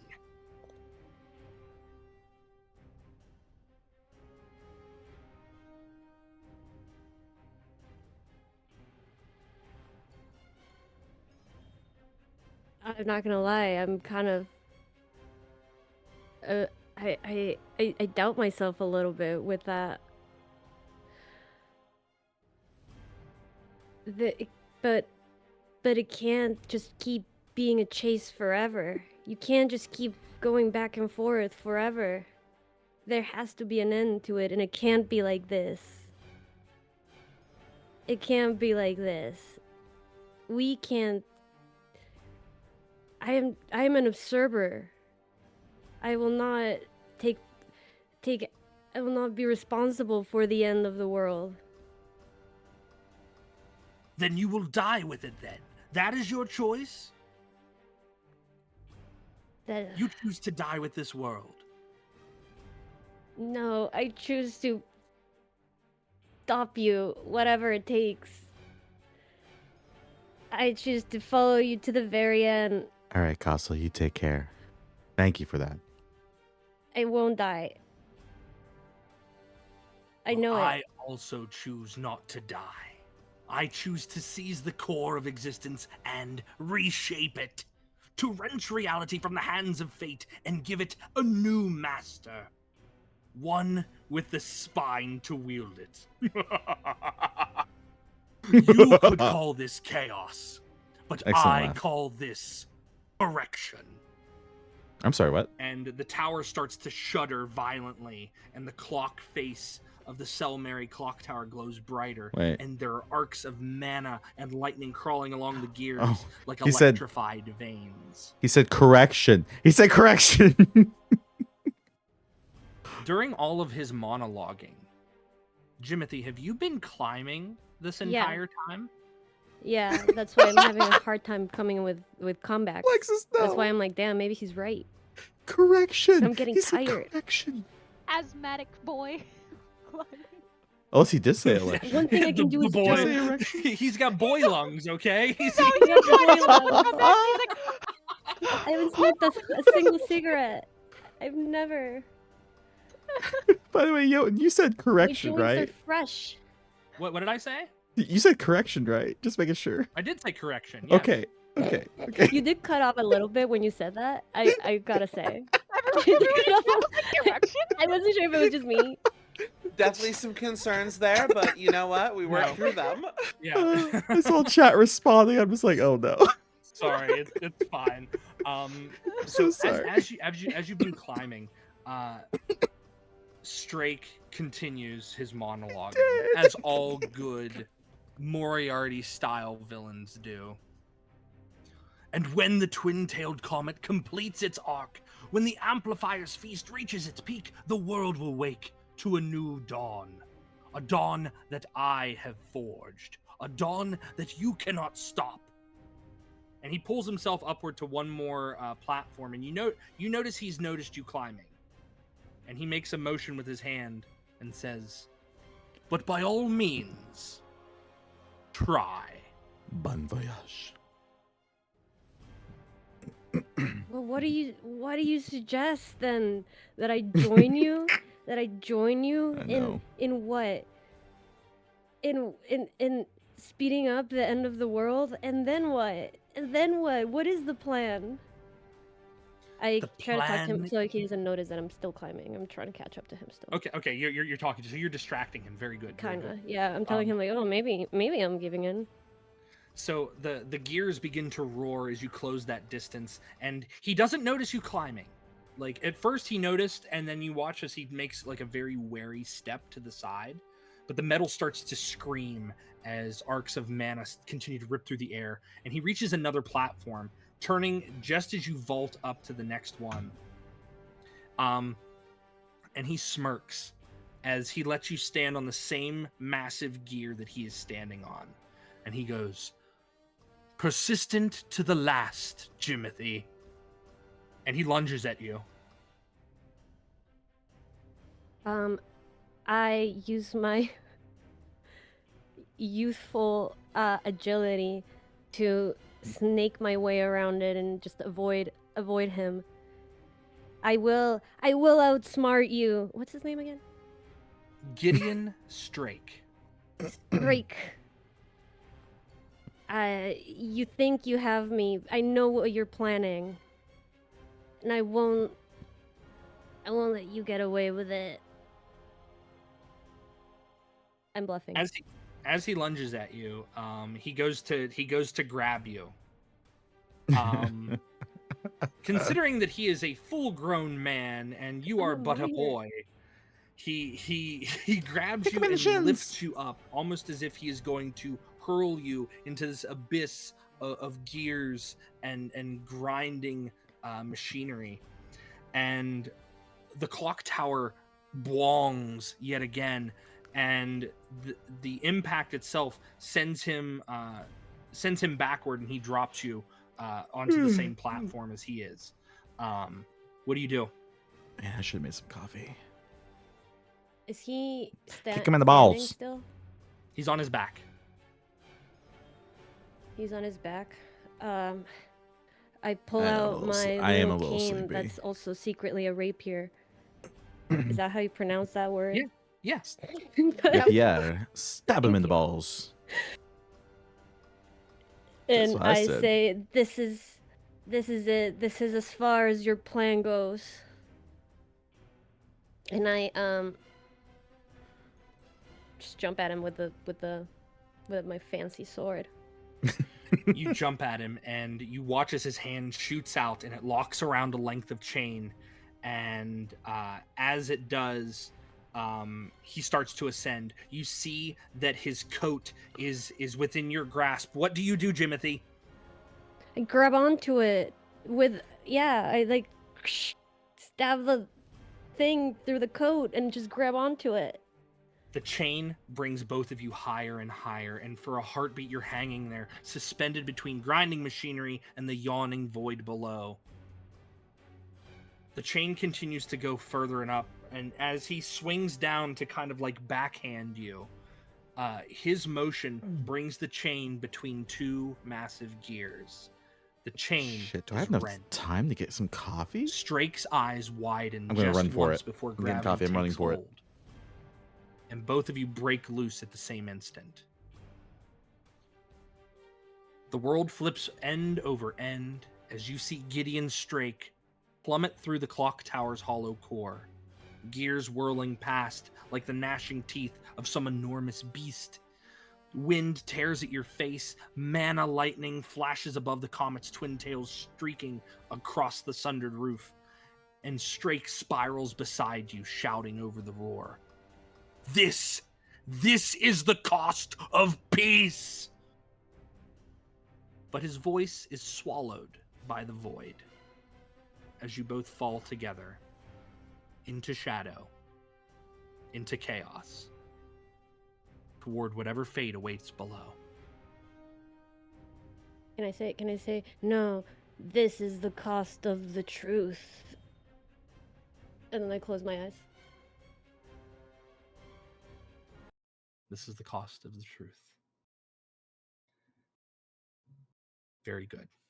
I'm still holding on to him also. The entire Yes, time yes, as well. yes, Good. you're still on him. You both fall into the blackness of the abyss. Yes. This is it.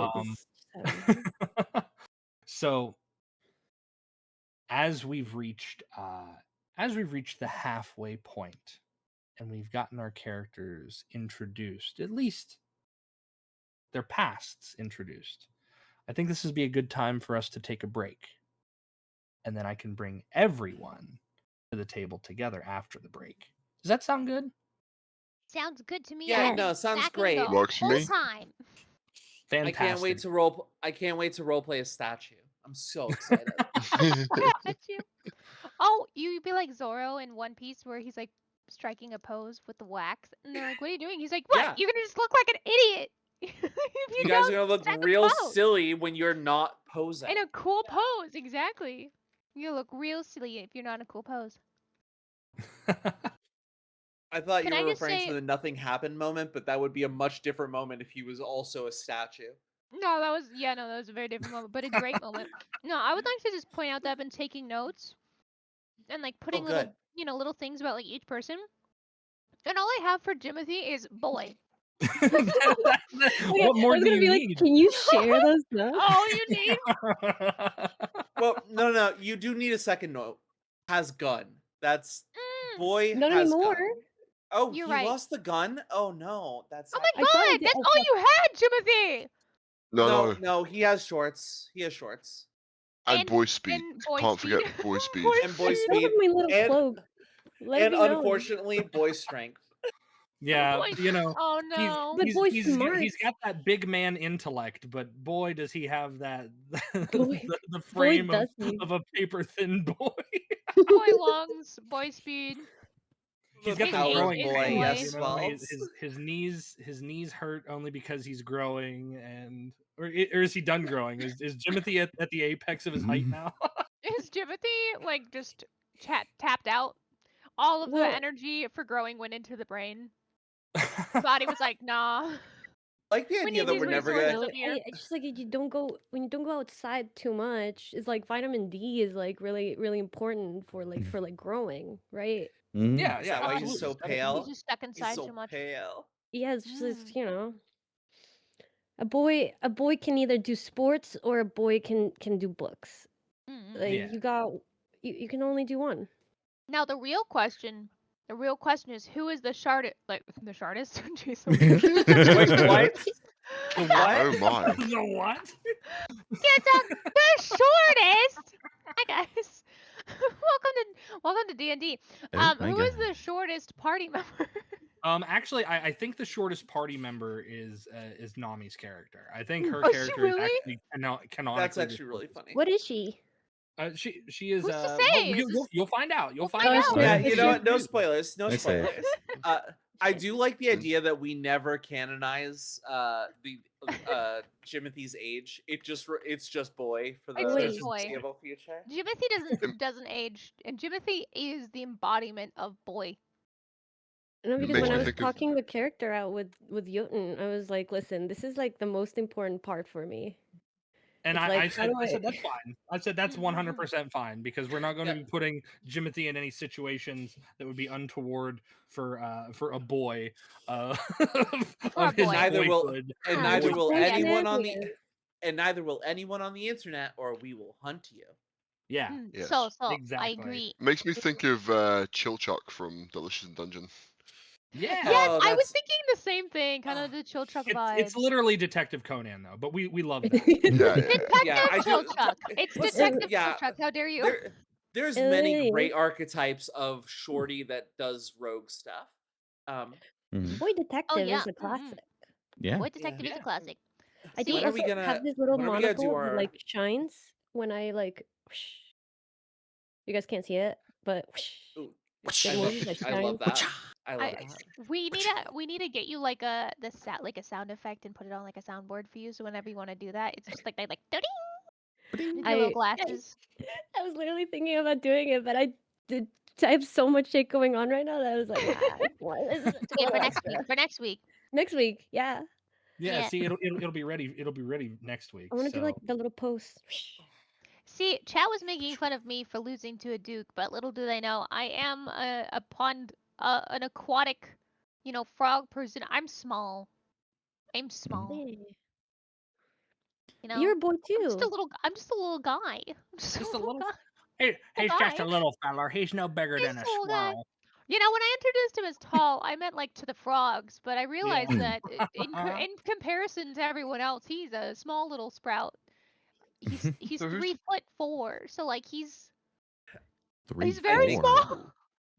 I think Spartan has the same question I have. Are you about to ask who's the tallest? yeah. Oh, who's the Yeah. tallest? Okay, I think this is probably based on the boys in our group. I feel like this is Oh, probably boys. between Varindor, Ardyn, and Lori. How tall are your characters? Check my notes, but I believe I'm 6'5". Yeah, 6'5". Oh, God you damn! punk! Why? You said 6 feet tall in your roleplay, and I assumed that meant I was the tallest. Oh no, twice in a Mm. session. A second TPK has hit the campaign. All right, I will be right back. Since it's about 10 after on my clock, we'll come back at 5 after. So everyone, stretch your legs, talk to your chats, whatever you need to do. Thank you all. I So I will be right assume back. he means 15 after. I think he means 15 after. Yeah. Yeah, you know it. Well, it's 10 Go after get for your me. thing, Go get your water. I'm going. I'm bye. This is a good relationship we have with the DM. Just yell at I him love when he that. just gets distracted. I adore him. Just definitely like I just kept getting distracted he like it said was he was a gonna leave like squirrel. 5 times. He's like, I'm gonna go get water. Okay, bye. Well, anyways, so part of this conversation, go get your water. Yo, jeez Louise, See, we love him. Jeez Mm. Louise. I will say, I I totally thought I was muted when I was like, she's probably cheating, and you're like, well, no, and I was like, I'm so sorry.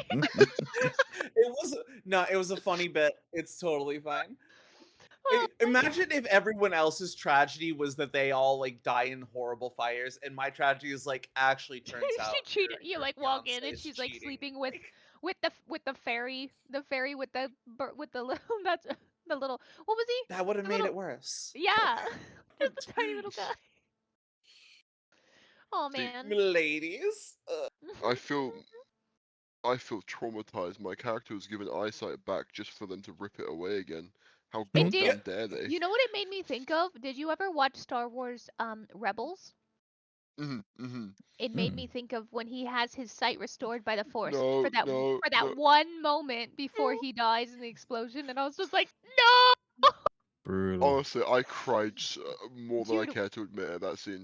oh my god, Oh. I was devastated. I was not okay for like a good couple days. And one of my friends was like, "Are you okay?" I was like, Why would I The be script. okay? "No." Same with Tech. When Tech died in spoilers for anyone who hasn't watched these, but Spoilers! these have been around for so long, to be fair. How dare. But I've after never watched Star Wars. when oh, hold on, what? No, Okay, continue, I'm kids, just messing with you. Sort don't let of. this slow down. Don't Wait, let Yeah, this no, slow keep you going, keep down. going. Ignore me. I'm Wait. just messing. No, you've never seen Star Continue. I don't like Star Wars. I'm not really into the whole So there sci-fi. is Darth Vader is the dad. yeah, surprise. Just To be saying. fair, Fuck! to be fair, they spoiled it for the entire generation of kids watching it because they put it in a McDonald's toy commercial, is what I was told. That's funny. I mean, I wasn't alive yet, but I was told that's like something that happened. Yeah, I feel like I was born knowing that. I don't. That I just came out the womb being like, I am your father. Yeah. No, but the Star Wars Bad Batch is like all of the clones that are like defective, and there's one named Tech, and when he died he like sacrifices himself to save everyone, and he falls tragically to his death from like a gondola basically. Of course. And I was like, no, he comes back, right? He doesn't actually die, Surely. right? And I was looking at my friend who had already watched it, and they were just like, you know that face where you're just like, your mouth is like oh, and I was like, no, hold on, wait, he's not dead, right? They're like, Alright, I'm muted on well, Discord. let's just I'm say he about to go doesn't get come some back from the coffee. show. I'll be right And back. I was like, I literally started like crying, like actual crying, like tears. And they were like, oh yeah, well, I didn't realize you cared this much. I was like, I didn't even like Tech that much, but he was a good man. I have Are returned. you a crier at media? Yeah. Same. Oh, I definitely. I just finished the Life is Strange reunion after also finishing Oh, Life is Strange Double Exposure like 2 weeks ago. I both games made me cry more than once. No. Like it was Do you know what? so rough. Do you know what the weird thing is, right? Double Exposure was the only Life is Strange game that I've played that did not make me cry. But Mm, every other one of them, especially two, God, two hit me real bad. I don't know, like But yeah, the after what happens in the prologue happens in the prologue, and like you're going through like text messages of people who knew Safi, and like mm. her mom's messaging you, and you go through messages like please like you get messages from the night of what happened, and it's like oh my god, it was so heartbreaking to me. I literally just I couldn't fair, not cry. I fair. felt that way with tonight. All of those moments where I was just like, No, no. no. Yeah, I felt the sting in my eyes when I was like oh wow, she is just like She's dead. she is just a statue now, like she's just Yep. gone. Oh my god. Yeah, Your But wife or almost now, wife. but now we get to find out what Yeah. happens next. we get to find out. Oh my god. Oh, Yoden, welcome back. How is your Yeah. water? I didn't get water. I got myself another Red Bull. Yoden! You need to drink water. That is There's not water the in Red same. Bull. The first Quote thing you read unquote is carbonated hydration. Not water. the same. It's carbonated water. Our, The first Technically, ingredient is he's our water. not DM is wrong. gonna shrivel up like a raisin, just dehydrate. I think By the because there's end of the water, night, he'll just be like, because he and can't the talk. caffeine counteracts it. But I think it's a net zero ultimately. Actually, I think it's a negative. I think it's a No, negative, actually. because it's true. It's mostly water. It is like an Yeah. amount of water. But I think that it's also mostly caffeine. it's just caffeine. It's just straight caffeine. Caffeine-fueled murderous frenzy. No, I did get water. I just wanted to open the Red Bull on stream and make everybody upset at me for a minute Oh. because that's all I drink. That's your Chat right. wants to know what kind of Red Bull. Well, my first Mm. one that I had was the iced vanilla berry, which tastes like candy and it's amazing. But then this one is the peach edition, so it's the white peach. What White color? peach. What color cans? It's the first can is like a light blue, and Mm. then this one is kind of like a dark pink. Yes, that makes Ooh. sense. Yeah. Red Bull really is one of those kinds of drinks where like I don't care what the like what the name of the flavor is. I just need to know what the color is. Yeah, Then it makes is sense. can look I feel like it is tasty? with Yum Gatorade. yum.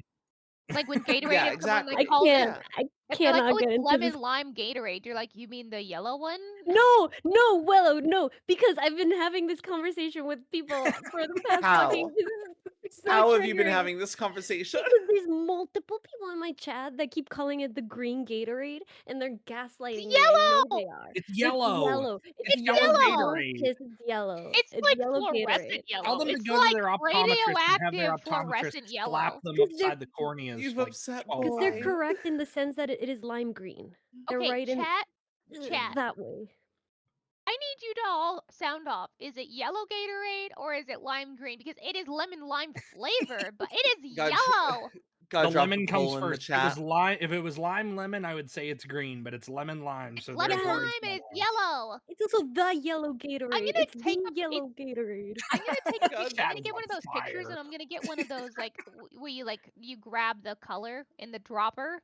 We're gonna No, we're gonna see if it's no, yellow. because It's neon yellow. because I've Yes, been it's neon yellow. It's a bright fluorescent yellow. neon. Yes, I'm about to have an aneurysm. It's every single time that I mention Gatorade, we get into this whole thing. If someone says it's green, they'll ban them. Multiple people. See, this Oh my gosh. Is Gatorade kryptonite shows green? that No, it's not.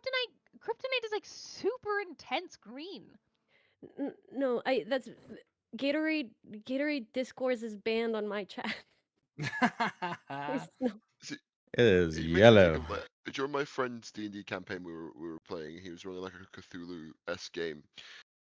But he has a very specific type of color blindness where he sees certain shades of red and certain shades of green as the same and interchangeable.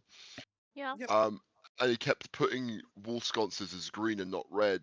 So in game, he just kept going. Like when we're like, "Why is the flame green?" He's like, to any NPC, they're like, "It's flame color." So whenever we were like, "What color's the flame?" They're like, "Flame color," and it's just become a constant thing now. Everything's flame color now.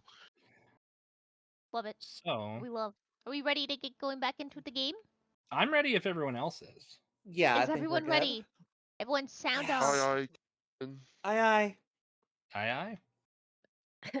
Yeah, I. Also, Oh, yeah. chat fun Yeah. fact: there are certain things about Lori I completely forgot about because I was so nervous. So when they come up in this next part, pretend they were always there. Oh, that's Wait, not what we- Silas, Nope. have you sounded off? I didn't hear you. Yeah, I'm here. Okay, just making sure. I just wanted to make sure we didn't start No, without let you. me- I just got back of my coffee. Oh hell yeah. Perfect.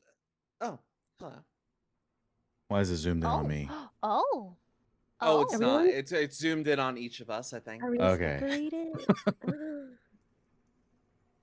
So Like, not again. as we bring ourselves back, the first sensation that all of you feel is cold. Oh. Not the natural cold of winter air, but an unnatural, breathless chill. The kind found in places where life has not stirred for far too long. Soft blue illumination hums overhead, cast from crystal filaments etched into the walls. The light flickers in uneven pulses, as though struggling to hold its shape. Behind you, your containment tanks stand open. Each one is etched with spirals of arcane sigils that still shimmer with the dying echo of celestial power. Their glass panels rest retracted, thin curls of pale steam drifting from their edges like ghosts reluctant to leave.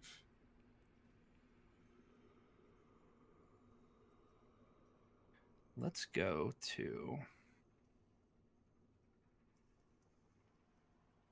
No, this is a fair screen. We can stay on this screen.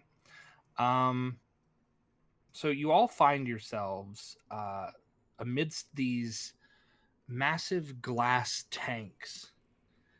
The doors in which are open in front of you. And you find yourselves all in unfamiliar surroundings. What do you do? What do I remember of how I got here or what's happened before this? You know nothing of what's happened before this. You have the memories of what has just transpired. It's as if you had gone to sleep and woken from a dream. So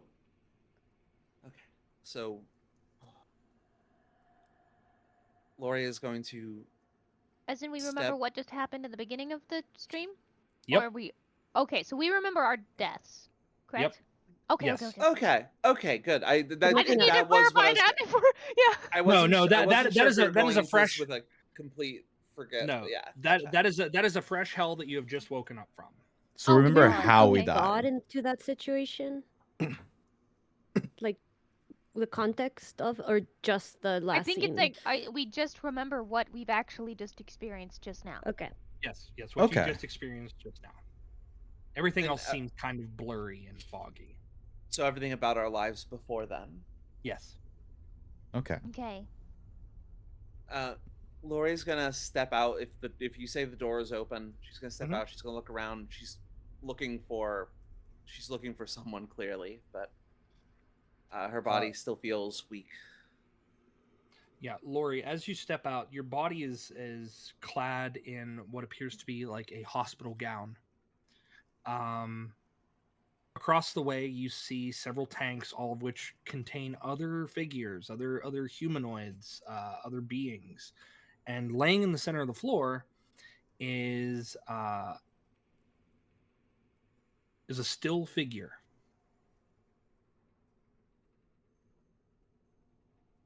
I'm going to approach him. I grab for my weapon and realize that it is not there.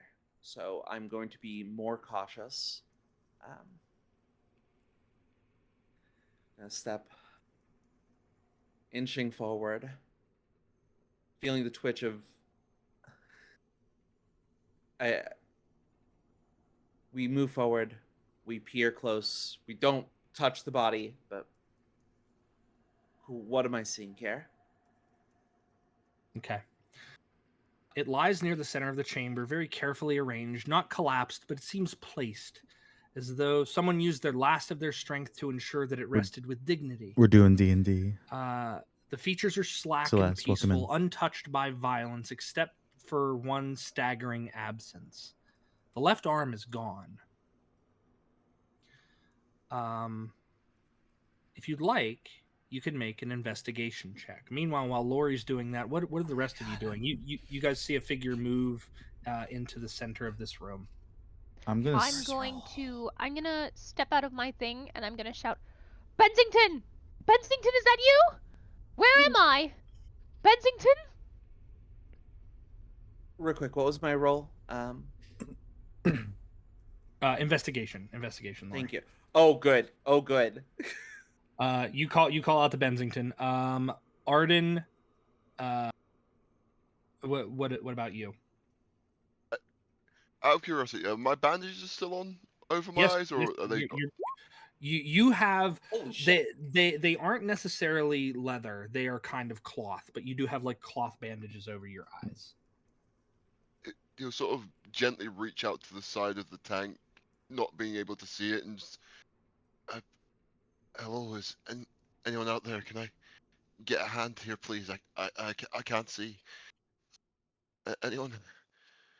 I'm gonna respond to that, and I'm gonna run over and help him out, because that's just what I think is right. Okay. Thank you. So where would he be? All right, good sir, are you all right? You can move your tokens, by the way. You should. Oh, you should thank have goodness. control of Okay, it. okay. I'm okay. Da-da-da-dum. Sorry. I was born blind. So thank you. Where are we? What's going on? Just gonna stick my Well, character over here. Honestly, I haven't the slightest idea as Eavesdrop. well. But what may I call you? Ardyn. My name's Ardyn. Yourself? Ardyn, I'm Prince Pebbles. It's a pleasure. Pleasure to meet you, my prince. I guess. I don't Well, know. I don't.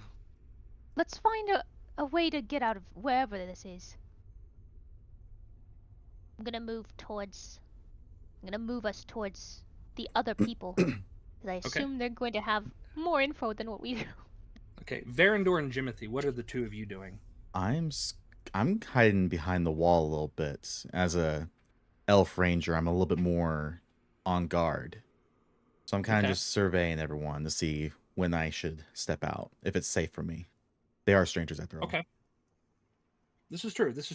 One thing that you notice, make a medicine check, Varindor. Okay. Where's that? Oh, I found it. Could be worse. A 9. A 9 is okay. Make a medicine check. You die. This Sadly, man I has had a a +6 on +6, that. by the way. Yeah. Don't remind me. Meanwhile- Medicine check. You have cancer. I'm so sorry. Yeah. Meanwhile, I have a -1. I rolled a 17 on my investigation, so it's gonna be a weird campaign. We're setting Yeah, precedent. It's fine. It's Yay. fine. We've got dice to roll. We've got plenty of them and plenty of time to continue rolling below our averages.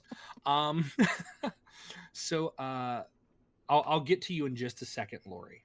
I'm gonna Yep. No, you're good. with Varindor. You notice that your wounds are completely gone. There's not even scars.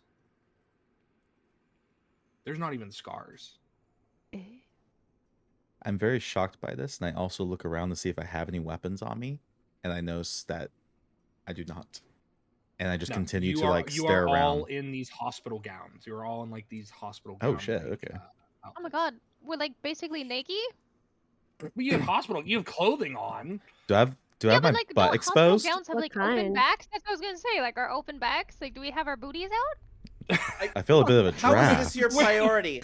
How is this your priority? To know whose ass I'm seeing right This is now, one okay? question. Well, welcome, important. Raiders. Welcome. Oh, I'm so sorry. I'm Welcome, really... Raiders to Nerds channel. It's a valid question. Oh god.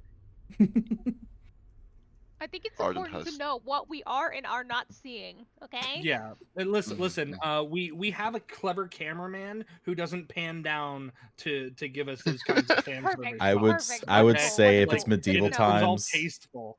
if it was medieval fantasy times, it'd literally just be like a all around gown, some simple Yeah. cloth. Yeah. Yeah. No, you're right. But the funny joke was definitely there. It was a good bit. I hate it, but it was a good bit. Sun's out, buns out. Whatever. That's fine. Hey, man. Is the sun out? Can we God. see the sun? I think we're in a dungeon. Hell yeah.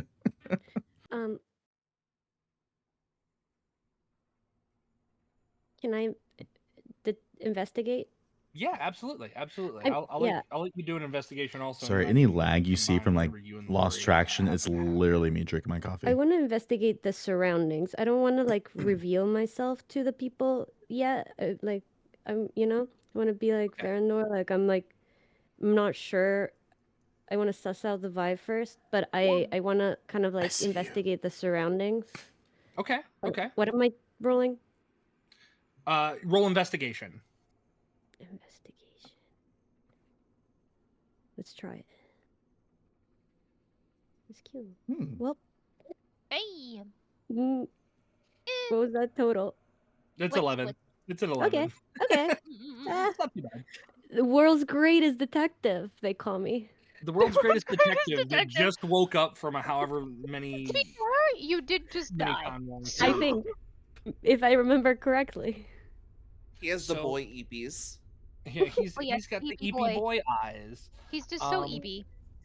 So, Lori, between you and Jimothy, Jimothy's checking the surroundings. You're checking predominantly what the body in the center.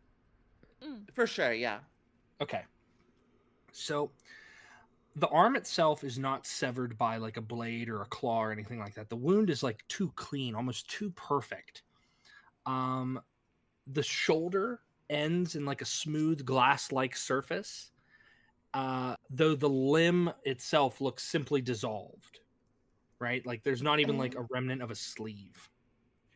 So, Go ahead.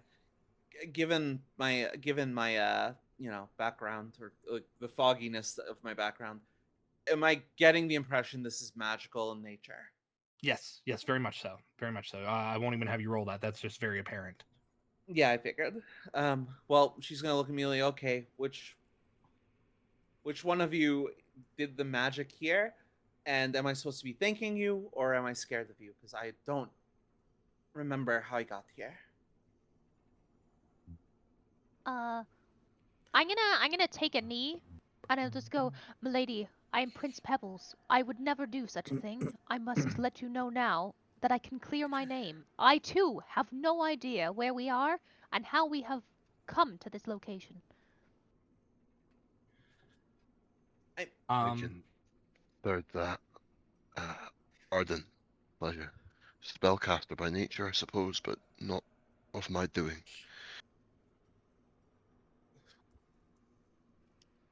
I walk in the mill and I confidently say, "It's clear that someone has gathered us here, all of us here in this room. My name doesn't matter, but it's Jimothy, if you care.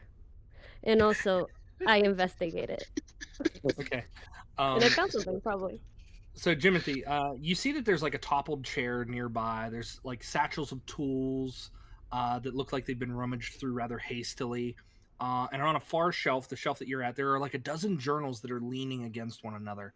And their spines are marked with celestial dates and arcane shorthand. And some appear very worn with age, but others look as if their ink has barely dried.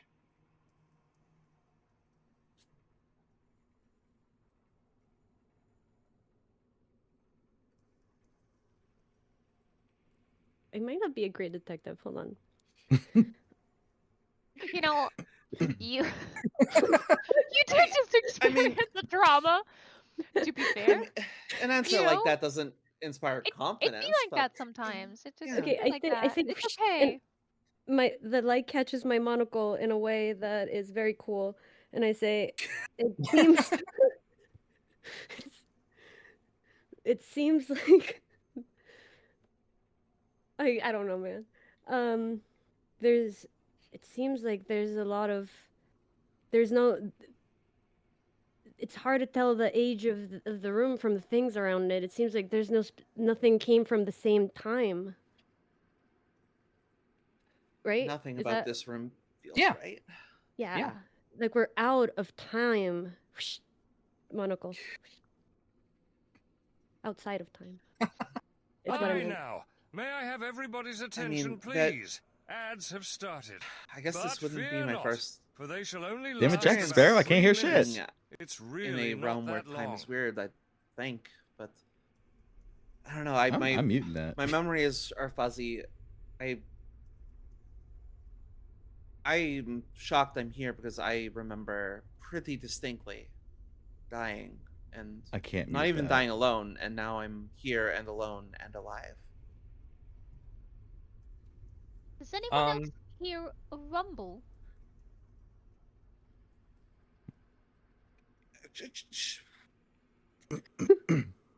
Hmm. Surely that's in your mind. I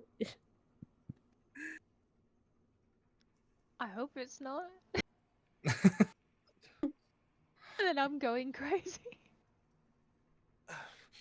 Are there? Say quickly. It's. Oh, Sorry? I was say it's No. Pebbles, as you're the one that's closest next to me, you just hear me whisper under my breath very quietly, Efreet, I need your help. And you'll see suddenly appear on the back of my shoulder, as if it was always standing there, a little raven that now sits there comfortably. Little, a little raven. Yeah. Things half Little my raven. size. I'm gonna look up at And it and I'm just gonna go, ah! What? How did that get there? My tracking. don't mind him. He's just an old friend. Oh, whoa. In that case. These. Hmm. Oh, sorry. Oh no, please, Lord, go ahead. Was the surprise of a sudden raven making its an announcement clear. Lori will kind of bristle, and specifically, her tail will bristle. A tail that she's kind of kept hidden behind her, but a full fox tail kind of stands at attention. And from that foxtail, a little black, not black dragon. That sounds like a completely different implication. But a little black pseudo dragon also pops out and hisses at the bird. Its head will turn and just. So Varindor, you watch as you're checking your own body, and you see that there are no wounds or scars. Especially, like some of your old wounds, like if you've gotten like a scar, like early on in your life, that is still there. But the recent ones, right? Those ones are not there. And you hear these four individuals mulling about in the further part of the room, and they all seem to be in just as a confused state as you are. Mm-hmm.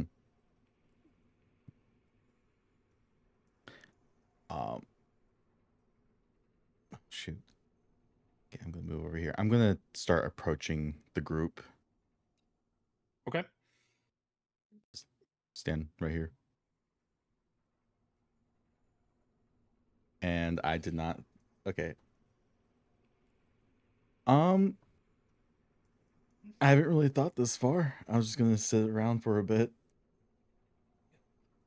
Hello. Oh, Did you sever this man's arm from his body? We're still blurry on the details of who this man is and why he's unarmed. no, sorry. I'm just as confused as the rest of you. I was sitting in my room just kind of waiting to see if I can trust all of you. But it seems like we're all in the same situation. I'm Feel that way, gonna isn't it?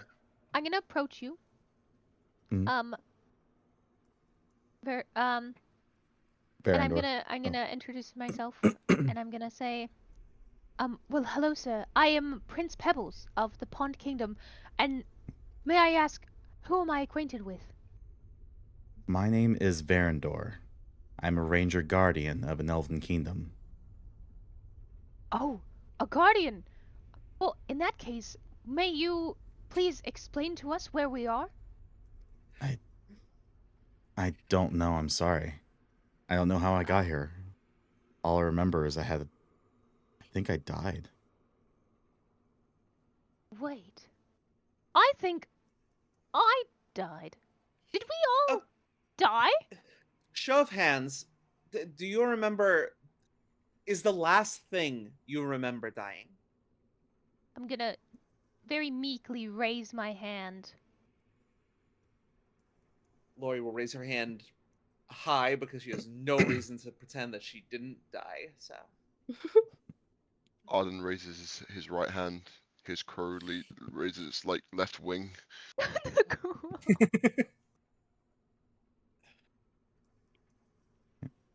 Um, I don't raise my hand because I'm a contrarian. That's the boy with me. Like, I- boys, don't die. Stubborn I know, boy. right? Thank you very much. Also look around the room to see if there's any sign of the object that I threw in the portal, which I already know You there's do not. not. Gonna be. You do not. You do not see the Heartwood idol. You do not see it. Can I do an arcana check on the tomes and whatever? Or Yeah, actually, absolutely, absolutely. because I just remember I have that. I'm smart like that. Let me see. please Um, do it. And Okay. Varindor, as they're all doing stuff, I'm gonna come up to you and I'm gonna go, now, Haha. which elven kingdom do you guard? I'm still learning the politics from my father, so I am trying to, make note of who I can trust. Do I remember this? Yeah. Yes. So, don't your Oh, it was like Elfin Um, something. no, your kingdom is the Elven kingdom of Nev Balar. I'll put it in the chat. Nev Balar. Yeah, Nev can we get some Okay. names too? Just like Okay. any kind of Balar. name in the chat would be great. Don't Yeah. Really bad. believe. I don't believe I've heard of that. Where is that located? That's classified information. I'm sorry. It is a closely That guarded is secret. That's classified. It's That's classified. classified. understood. That's Well, my classified, buddy. I'm not points even little supposed glasses to up. be here. Actually, that's classified. Actually, it's classified. So Um, I guess it's safe to guess that I am not in the Feywild. The air does taste different. Oh yes, yes. The air actually tastes. Well, to you, Oh. Lori, the air tastes polluted. Gross. Also, I said that out loud to them as well. Yeah. Uh, Um. for the record, I'm Lori. That's if you want to call me anything, Lori is fine. Jimothy, you have with a 21, um Yeah. things that you notice with knowledge arcana, you notice that the dust that is laying beneath the corpse in the room is diamond dust. And with such a high concentration of it, you can deduce that a resurrection spell has been cast, but not just one to resurrect one person, but several. Y'all just said that you remember dying, right? Yes, that is correct. Young Indeed, tiny Timothy, child. was it? Well, two things. First thing, I found this dust. So think about that. Second thing, does anyone remember anything before Before that? dying. Yes. Well, there was a celebration, and then a siege Hmm. upon my kingdom. Other than that, it's quite a blur.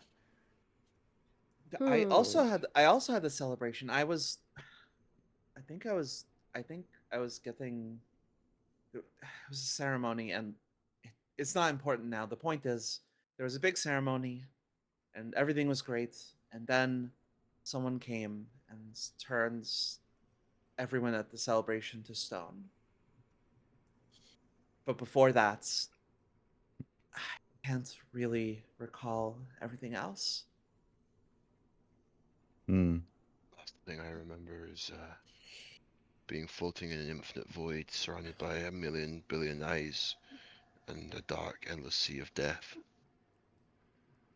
Ardyn, are you okay? Not at all. Yeah, No. I really thought there was like a party theme going, and you really broke the Yeah. theme. Was that your party? Eyes? No. I'm starting to feel a little bit less bad about my own Hmm. death, which is interesting thing to say. If you ever need to talk, my lad, please let me know. I Well. appreciate the offer.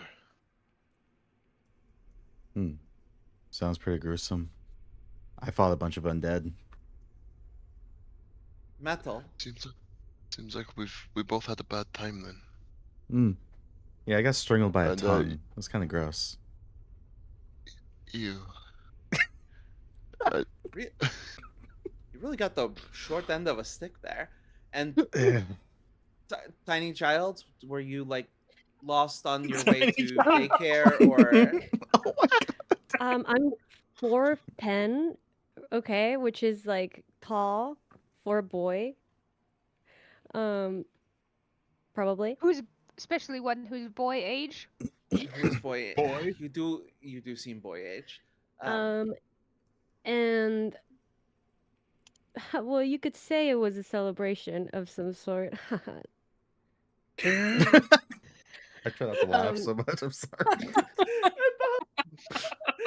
Sorry, I wasn't expecting the haha.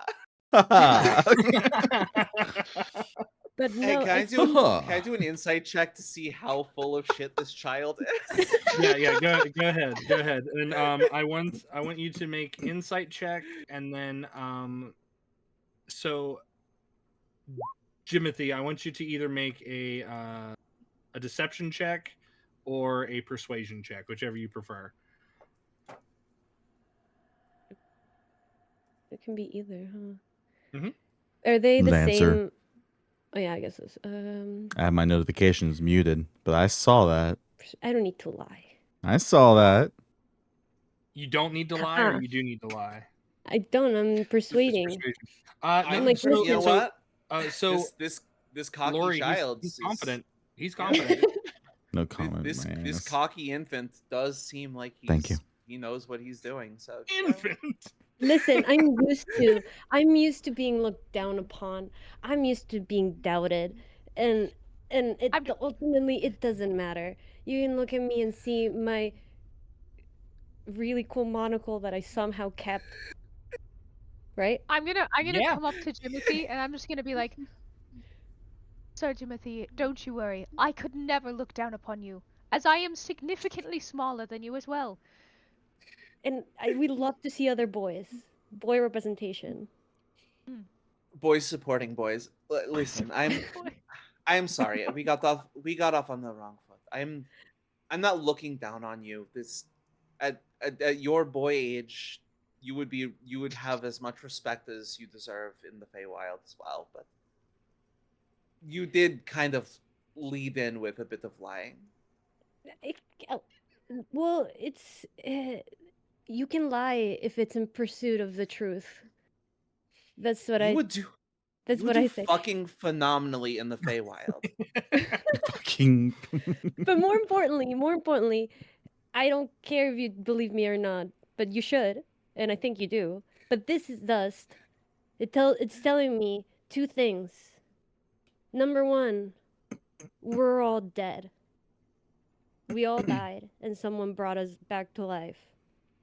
Intentionally. This is no accident that we're all gathered in this room. We all had our own celebrations of sorts that ended in tragedy. And then, second thing is whoever brought us here has intentionally made it so that we've kept our memories to the extent that we know who we are and we know that we died and how we died. But we can't remember anything before that. It's by design.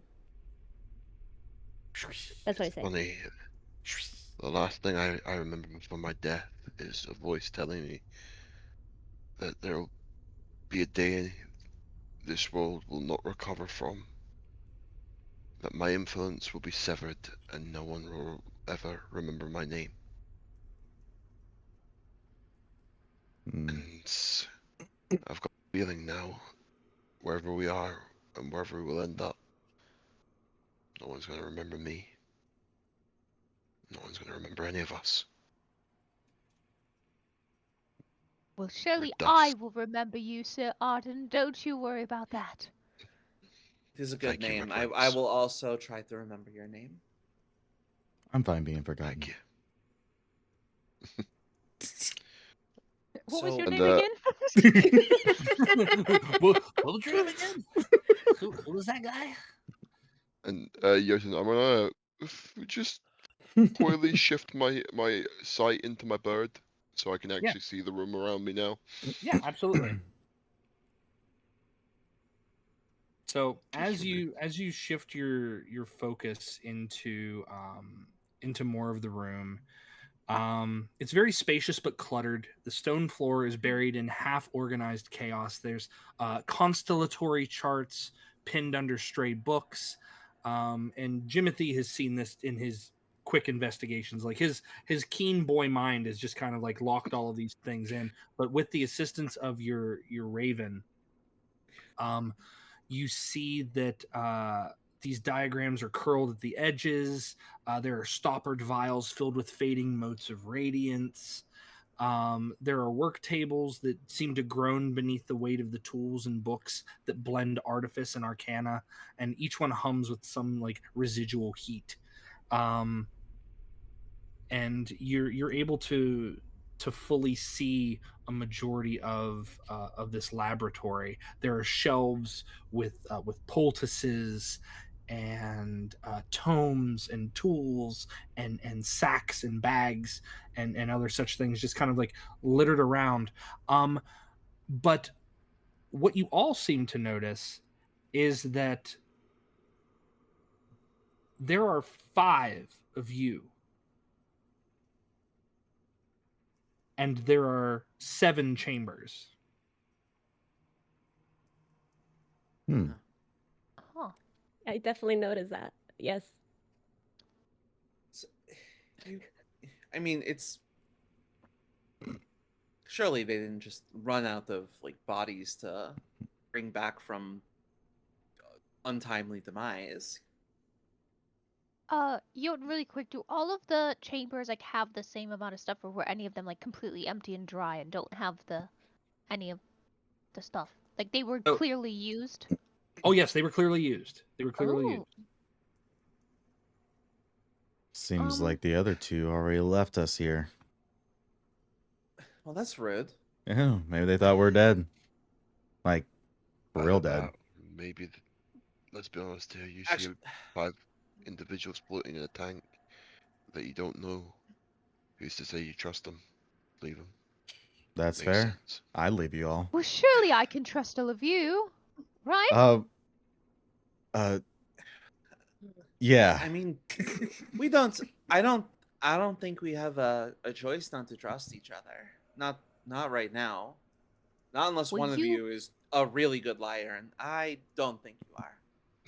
Well, you have my honor of the Pond Kingdom as Prince Pebbles, the inheritance of the throne that I shall never, ever double cross anyone in this room.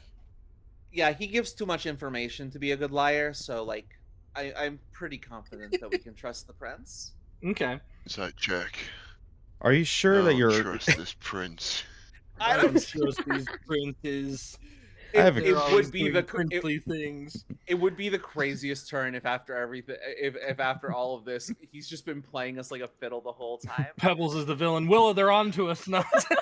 Oh no! I have Well, that I was have- the shortest campaign ever. Yeah, I know, right? We gave I have a plot twist. question, Prince Pebbles. Yes.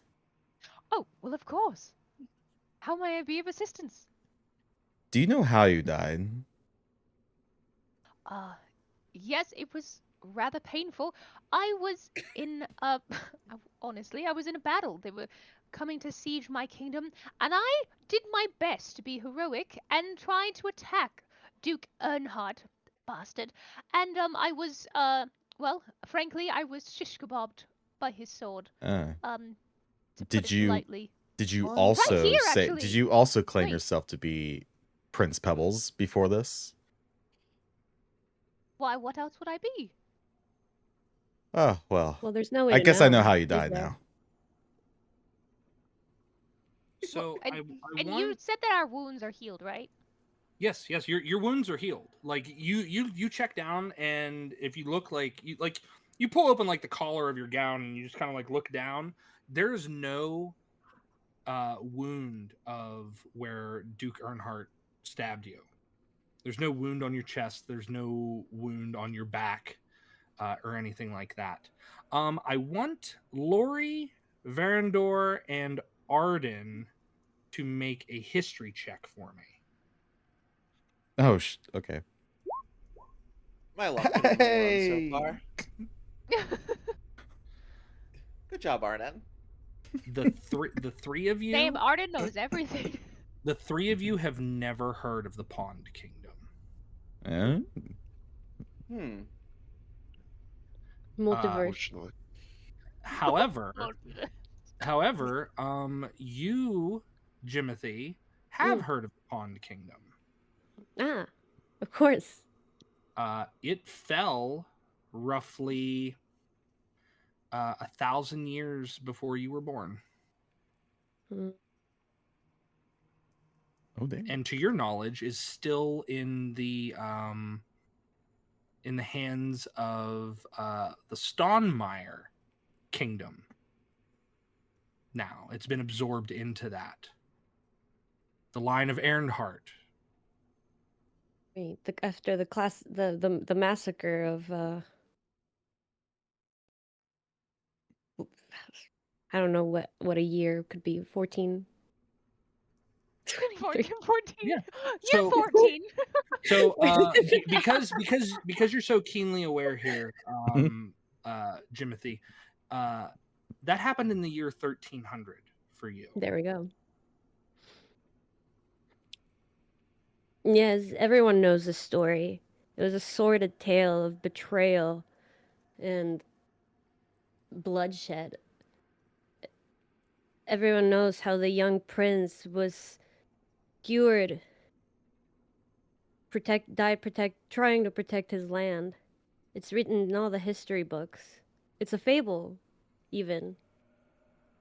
But A fable? or something like that. Just happened. Well, all these books over here, they're all coming from different times as well. And yeah, because I guess we're all dressed the same, right? Yeah, you're all in the same like hospital gown. Okay. This just kind of reinforces the idea that we are somewhere outside of time. Maybe it's not different dimensions, it is just different times. We've been plucked out of our timelines and brought here. But also, who's really is to say that we are the people who we're remembering? Who is to say that these are our memories? I'm standing on him.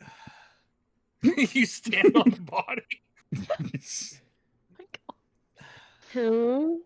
You're a very cerebral child, aren't you?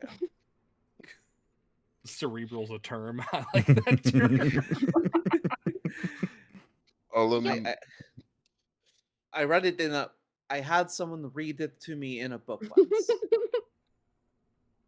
Now, Jimothy, although I might agree that there is something, well, amiss, if you would, I do find it incredibly disrespectful to be, well, doing what you're doing to that poor corpse. I'm investigating. By standing on him? Pressure test. You step on it, and there's no expulsion of air from lungs or anything like that. It's a rather firm, rigid corpse. Oh God, it set in, didn't it? This is rigor mortis. It's rigor mortis. It's in full rigor. I do declare this is a real corpse. Well, I don't think any of us were questioning I don't think that. anyone was questioning that one. Well, I was making sure. Well, I love that. I suppose what we can. I suppose of the things we know here, this man's really dead. There might be two other people who he brought back along with us. Should we, if we have the chance, should we be trying to find them? Because you all Um, don't seem terrible, and I assume Are you if sure? I mean, to the extent that anyone is short, you believe me, you give some, you carry an amount of caution in the Feywild. But should we believe that maybe if these other two were also brought back, that they are people that we could possibly trust? I mean, the way I look at it, I mean, we're all fish out of water, I suppose. well, Others in the same technically, situation. I'm a frog out of water. Please continue. I'm sorry. Are you It's okay, my. It's Are Yeah. okay, you my okay being prince. out of water? Oh yes. For now, I'll be all right. We should find you now. some water. That would be nice, actually. So, has anyone taken Point a I look was- at this book on the ground to see if, like, why we were summoned or resurrected? Good question. Not yet. No. So Varindor, whereas Jimothy has inspected like the lower southeast of the room and the corpse, no one has like ventured northward to explore anything. So if you check the books themselves, you see that this particular journal holds holds a few entries. You see something labeled entry 6 and then entry 7. Entry 6 is labeled activation day. And it's dated the morning of the ritual, 313 PC. Hmm. I see. Is that ahead do we- of their time? Can you read it? Yeah, he can read it if he wants to. Yeah. Do I have to roll anything for that? Read it? Do we know what PC is? So, actually, it's labeled 313 AB. I apologize. PC is the timeline in which you guys have come from. So Oh. before the calendar dates shift. So you are from PC. This is AB. So you take a look at the notes itself, Varindor. All preparations complete. The tanks hum with perfect resonance. The sigils hold. The diamond matrix is stable. The harmonic pulse will begin at dusk. I will not live to see the results, but I feel no fear. 7 souls, 7 chances at a future better than any I could carve alone. If they wake confused, I hope my recorded message reaches them with clarity. I hope they speak to one another with gentleness. I hope they step outside and see the sky and know that they belong to the world again. Oh. And A Noah's Ark. and the final entry, the entry 7, it's a very loose note. If they wish to know why I chose them, the answer is simple. Each of them mattered once. Each of them matters still. And the world has need of them yet. But I have to let them decide the rest. Huh. I am going to Oh, pick up that we've- book we've- With and that, you keep have it. a raid, my Yeah, love. we've got a raid. We got a Welcome, neat raiders. little mortal rolls raid. Welcome, Mortal Wow. Rolls. Let me get you guys. Welcome. Welcome in. Trying to Mortal figure out how to raid. make a note. Ominous. Very Mm, ominous. mhm. welcome everyone. For those of you who don't know, I'm Jotun Redwolf, Viking VTuber, professional dungeon master, and we are playing our first episode of campaign 2 of Parable of Memory. Please feel free to linger around. Tell us in chat what you did in your stream. Tell us what you did, and you're more than welcome to stick around if you wouldn't mind. And I have a bunch of lovely players here with us. I have from left to right. I have Soulless Willow, the facilitator of this campaign. I have Layla Bell VT. I have Neru. I don't know how many roos are in your name, but there's plenty. Seven. True. Seven. I wish I could roll my tongue like that. Oh, me too. Our, God our, damn. our friend Scottish Spartan, who doesn't stream but might, and Ooh. and we have Silas Kalem down below there too. So please, if you don't mind, players, type something in chat so that way my raiders can give you guys a follow, perhaps if they wish to. But don't feel required to follow anyone. Follows are free. Don't forget that. But we'll hop back in. So you guys are you're exploring these notes. So what? Are they being read aloud, or like, do all of us now know this, or is he keeping it to himself? I don't know. Is Varindor reading this out loud, or is he? Varindor? Yes, I was reading this out. I was Okay, reading this out loud. okay, I was reading it out loud. I was like, real quick, just to, How do we know? rude, just to himself. Sorry. Do we know? Thank you. Thank you. That seems like a very long book. Yeah. No, I'm gonna make the boy detective read it all out. The boy detective. Hell yeah. I'm joking, by the way. I'm not gonna do that. Wait, what? I was joking. Sorry. Yeah, I read it out. I read it. Oh, you okay? Do you Wait, want no, to? what?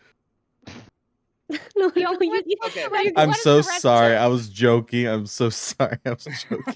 You're good. I was not looking, so I just heard boy, and I was like, oh, unmute. What? The boy. The boy, the Boy, summons. boy, boy. Talking about ourselves. So again. I was just joking. Varindor read the notes. Yes. No, So- he read you were the last finishing. two. He read the Yeah, last so two. what's the last? Yeah. And I'm keeping it. So it sounds like the intentions were good, or they brought us back to, destroy. It's hard to read violent intention in this, and I'm trying to. So, if I get this correct from what we've just heard, this kind gentleman sacrificed his life for us? Does sound that way, doesn't it? I didn't see any Why would you reason do that? why. He doesn't even Not know su- us. I'm not sure if he. Who's to say if he knew that he wasn't going to survive? But it does sound like he had an inkling it might have happened. Does the book say his name? I must make note of the man who sacrificed himself, for he will be honored in my kingdom. You see in the cover of the book itself, it's a very very doctorate like scribble, but that is the name that is written in the inside cover. Okay. Bettencourt? Sorry. Aller. There's my name, yeah. I don't know the bats. I don't know the Batson court. I only know the summer court and I guess the winter court. But yeah. Can I? As much. Go ahead. Oh, sorry. Can I just like see if he has anything of? Can I pickpocket the corpse? you Oh, can good. try. Boy! It I don't have took us. anything on me. It took us like 3 hours, but we got there. Yeah, go ahead and make a sleight of hand check. Make a The sleight first of hand check. pickpocket on the man who just Yeah, died the for us. He might I have think important Timothy! information. good Timothy, intentions. have you no They won't proof? keep you alive. You know what will? Yeah. Whatever. Maybe like a knife or hopefully a gun. Let's see. A Lori's gun, actually what? gonna like pat you on the shoulder, like just like a firm, approving pat. Good mindset. Good mindset. Oh, boy, Timothy, what might be a gun? Timothy, you don't find a gun, but what you do find is a small metallic sphere. Ooh. You find a small metallic sphere. It has runes and stuff etched along the sides of it. It looks to be made not of iron, but of like a very unrefined ore. Like, yes, it's shaped, but they didn't bother to take like the impurities out of it, like the chunks of rock and whatnot. So it kind of gives it this kind of crude appearance. To you, it looks like a puzzle. Hey. Of course it does. uh, what do I? Can I attempt to solve it with? Yeah, you can make an investigation check. Investigation. 19. Piece of cake. So, as you start to mess with it, you realize that you can actually move some of the sigils around. You place your thumb on it and it starts to slide some of the sigils around, almost like a Rubik's cube, except this is a sphere. And you start to twist a few things, and you watch as the Making some sphere notes. begins to like shift, and areas pop out, and it starts to twist and connect in different ways. But as it does so, I think it's always good to keep Eh? notes like this in Oh. check. Ooh. Oh. I need to zoom out, and I I'm don't very like zoomed what in. I'm Yeah, about what's to going see. on? Yeah. I know. I don't like Up where I was zoomed in there! at. I was right on his crotch. Goodness. I think we Okay. all were. I think we all This were. is not the worst. This is Yeah. not the worst thing it could have been. this is That's true. This is true. eh. So the camera had to pan out. It had to pan out from somewhere, right? The crotch Why shot. the crotch though? Yeah, Uh, good. Could have been the face. Could have been boot. A column of pale blue light ripples through this Ooh. chamber in which you find yourselves, coalescing into a familiar, gentle figure of a bugbear with round spectacles and a proud but tired smile. Bonsoir, bonsoir, my friends. If this message is playing, then the revival sequence has succeeded, and all 7 of you stand before me once more. Quietly looks around. Well, Can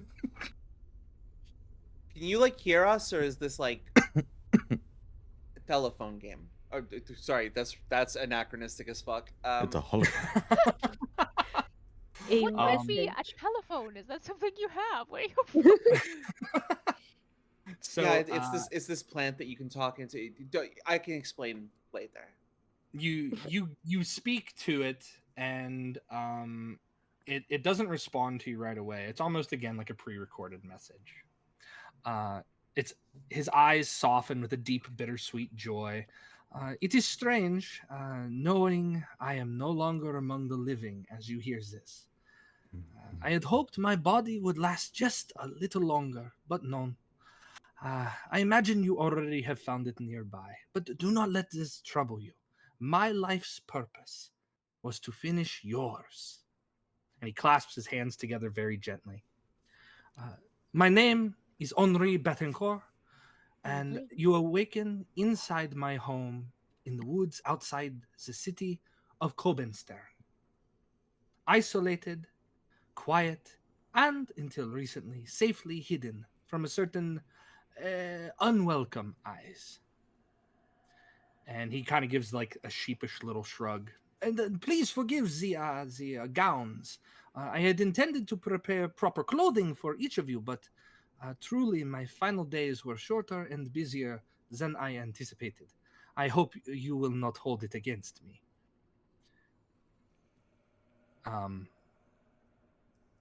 The gentle humor kind of fades from his voice, Just and reading there's a bit of fucking gravity chat that right kind of now. You sets guys are in after wild. it.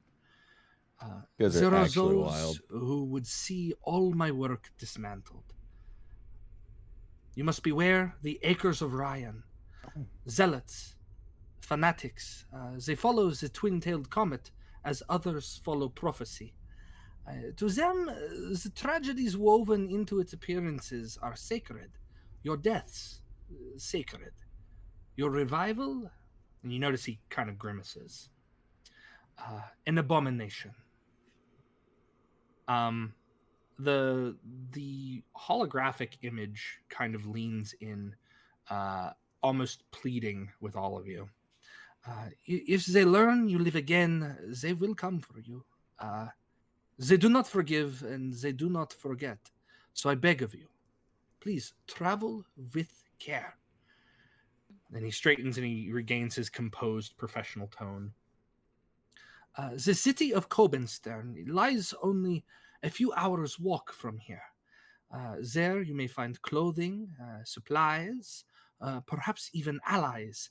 I was once a home of curiosity and scholarship, though I cannot say what has changed since my absence. And then there's a bit of static that kind of passes through the projection, but it stabilizes. I expect you will have the questions, so I have prepared some answers, which I will now open myself to. And you watch as like the image kind of shifts, and he is open to a Q&A portion of of your revival. Oh my god, it's like the witch in Brave. Why why do we remember only some of our memories? Was that on purpose? Each of you died during rare celestial ruptures. Your deaths left behind cosmic signatures that I could trace, and in time, reverse. You were not chosen at random. You were all very much necessary. But why was it us? Why couldn't it have been that there were other people who died when we died? Why us? Because the celestial patterns that touched your lives carried 7 points of resonance, 7 losses, 7 returns. It's simple mathematics of the heavens. Might I add a question, sir? Why are we back though? What do you need us for? I am sorry, that question falls outside the parameters of this recording. My knowledge ends here. The rest of you must discover on your I'd own. say we need a swimsuit version of Silas shit. LMAO. That Shit. sounds like a That'll get the hinky ladies to answer, go but up. okay. Shit. I didn't mean to click on Do you that. not think that that's the most I important didn't thing mean for click him on to that. tell Can I us? erase it? Yeah, and he erase brought it. this back for a reason. I'm kind of thinking that he's. You know what? It is what it is. I can't I'm erase not it. about to It's just argue on with the a screen. fake ghost thing. It read out loud because I clicked on it. Where's my gun? Was- I clicked on it. Where's my Glock? What? My other I'm question. stuck in full screen What on is this a gun? thing. Don't worry about it. Oh wait. I was asking the Replying ghost to man. Lancer Vance. Fuck. Nor did Fuck. I am sorry, He that question delves falls into outside what the she's parameters of into. this recording. And he goes, it says now, there are It's other questions that literally you could in ask full that would screen. I prompt different cannot get answers, but off. those It's wouldn't my be chat window. parameters. I'm so sorry. I'm Okay, I have a starting real to think that the ghost man does not like me. Yeah. I do have a real question. I do have a real question. This body that we're in, these bodies that we're in right now, they're obviously not our original bodies. Are they? Do they fall within the restrictions of natural beings? Even if it's not us, are we alive, flesh and blood beings now? You are indeed flesh and blood beings. I Good. captured the celestial remnants tied to your moments of death, anchored them, and reformed your bodies around them. The process is delicate and not entirely understood, even by myself. Oh, that's No. comforting.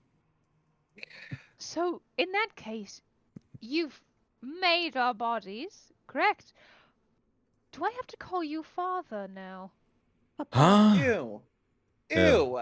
I'm not doing that. I am Wow. sorry. That question falls outside the parameters of this recording.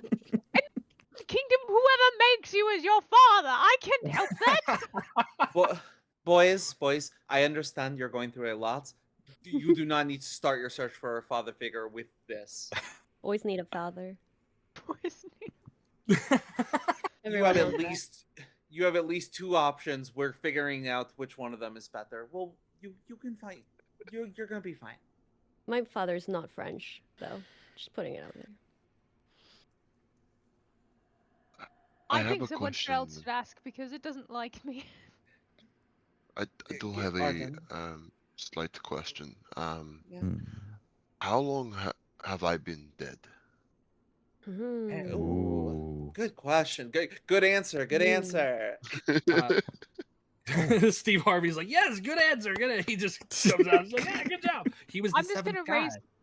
raise my hand and be like, Me too. I'd like to know. Some of you millennia, some mere centuries.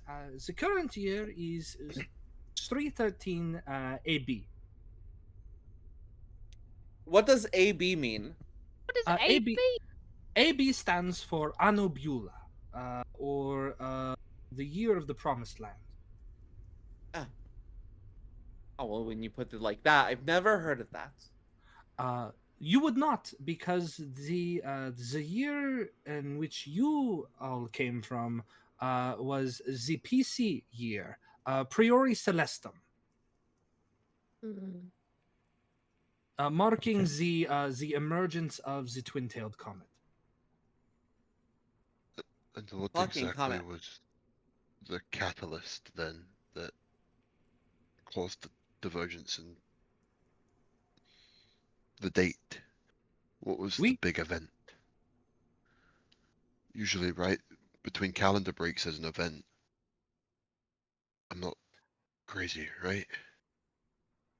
So what happened? Did- There's a lot missing. Did you say that the event was the comet's first appearance?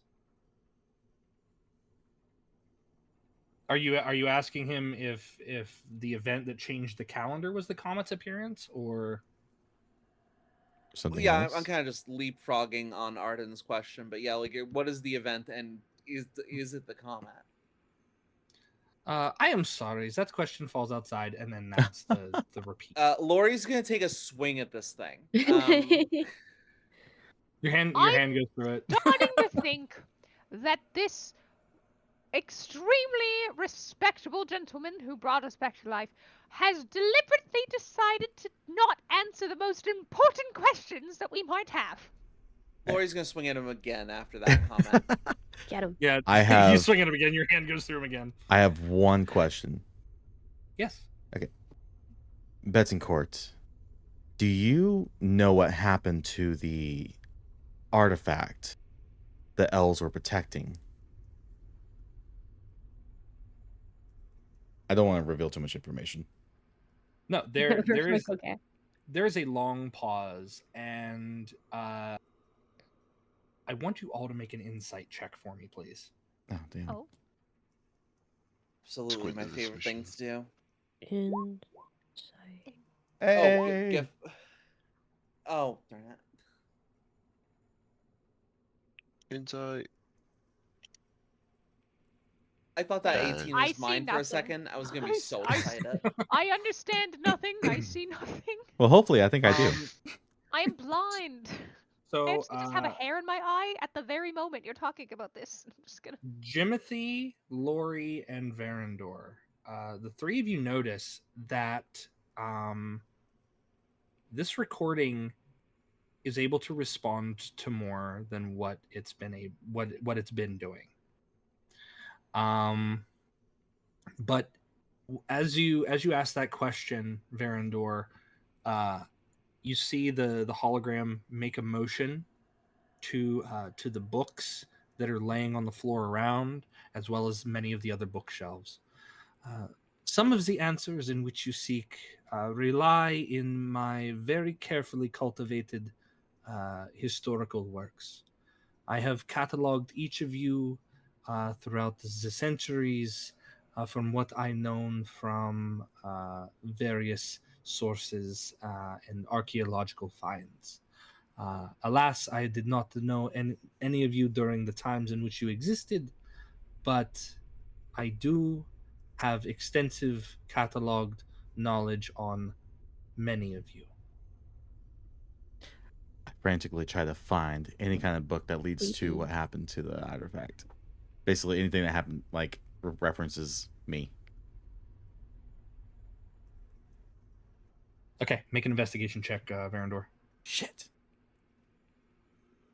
I'm gonna go do the same. Yeah. I too shall go read some books. Well, I figured because, plant life being Let me know gone if is you probably find important for me to find it. I chucked it through a freaking portal. I'm sure that was a good portal. Also, if you guys find anything interesting about me in the books, let me know. So, Okay. Varindor, Ardyn, and Pebbles. Yep. You start to scour some of these shelves, and you can see that he's put a lot of these in like alphabetical order. You see things of historical nature in regards to the fall of empires and the merging of the mortal realm and the Feywild. You see various other texts, especially in regards to great criminal masterminds of the 3rd century, and then almost in unison you see that there are gaps in the shelves where books that would have been in regards to you are missing.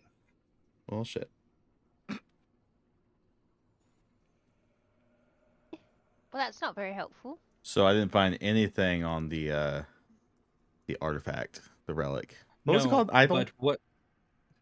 The Heartwood Idol. That's what it was. The Heartwood Idol. It's such a good MacGuffin name. I know. Also, would anyone have shared the information of the Feywild merging together with the mortal realm by any chance? I don't know. Lady Laurie, I will say I did not find your name in any of the books that I read. I'm terribly sorry. That's fine. Is there? Did you read the name by any chance or title, The Dame of Thorns? Jotun, did I? Actually, no. But what I will say is, between Ardyn and Pebbles, you notice that there is a bit of moisture on the outside of some of these books, as if someone had run their finger along the spine of them trying to read them. And this moisture itself is akin to that of the fluid that was in the tubes that you had all emerged from. Okay. And Jimothy, you see, as you kind of like scan the floor and the area around you, you see that there are it looks to be like small puddles, maybe like remnants of footsteps that have gone from some of these shelves and then out through the stairs up top. Are there any books specifically mentioning people who are not in this room?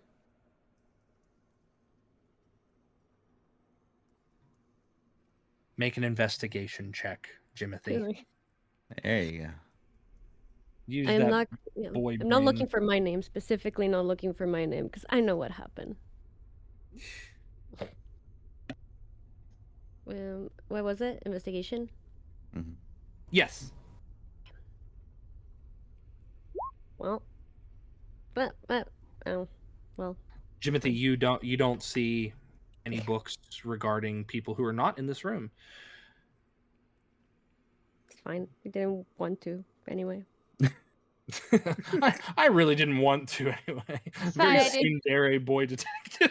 Tsundere Boy Detective is actually the name of the new series. Not like if you want to call me by my name or something. Actually, I'm going to give this to you. I'm going to give this to you, Jimothy. Tucked underneath a set of journals is a series. It is a comic book series. It looks to be very artistically drawn and rendered.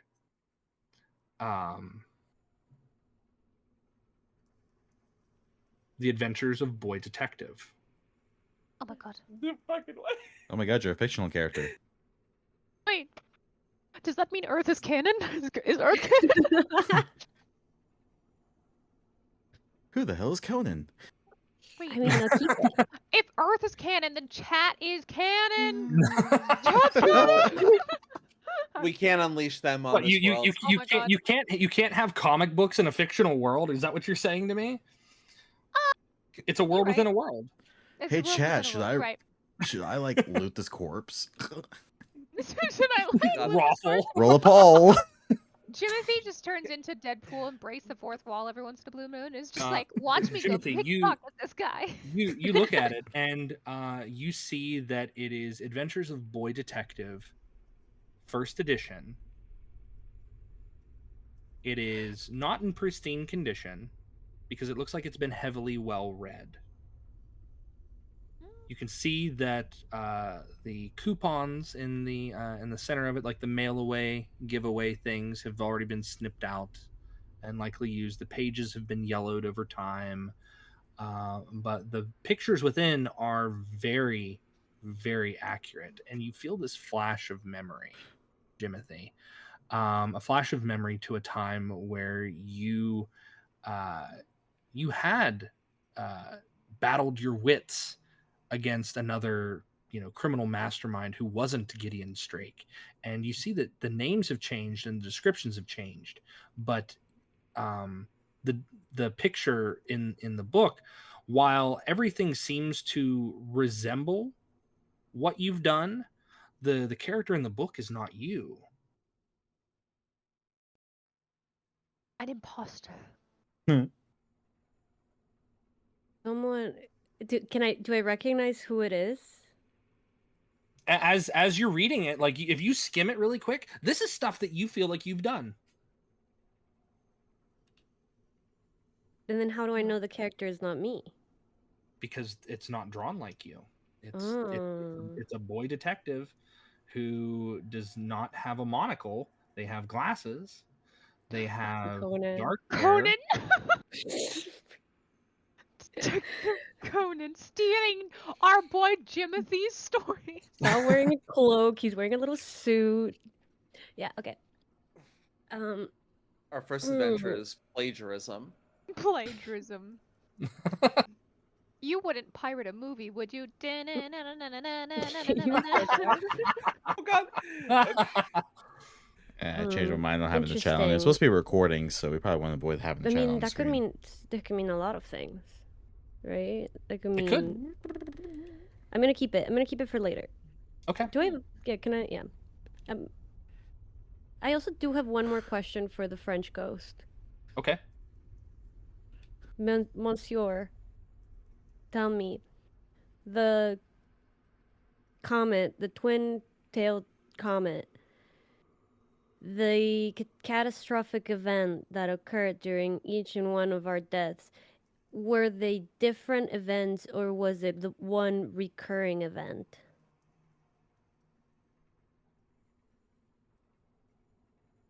Each of the events had the same outcome. Something had to end. In regards to your individual events, you will see that and the hologram kind of flickers as if the answer was there but was taken away.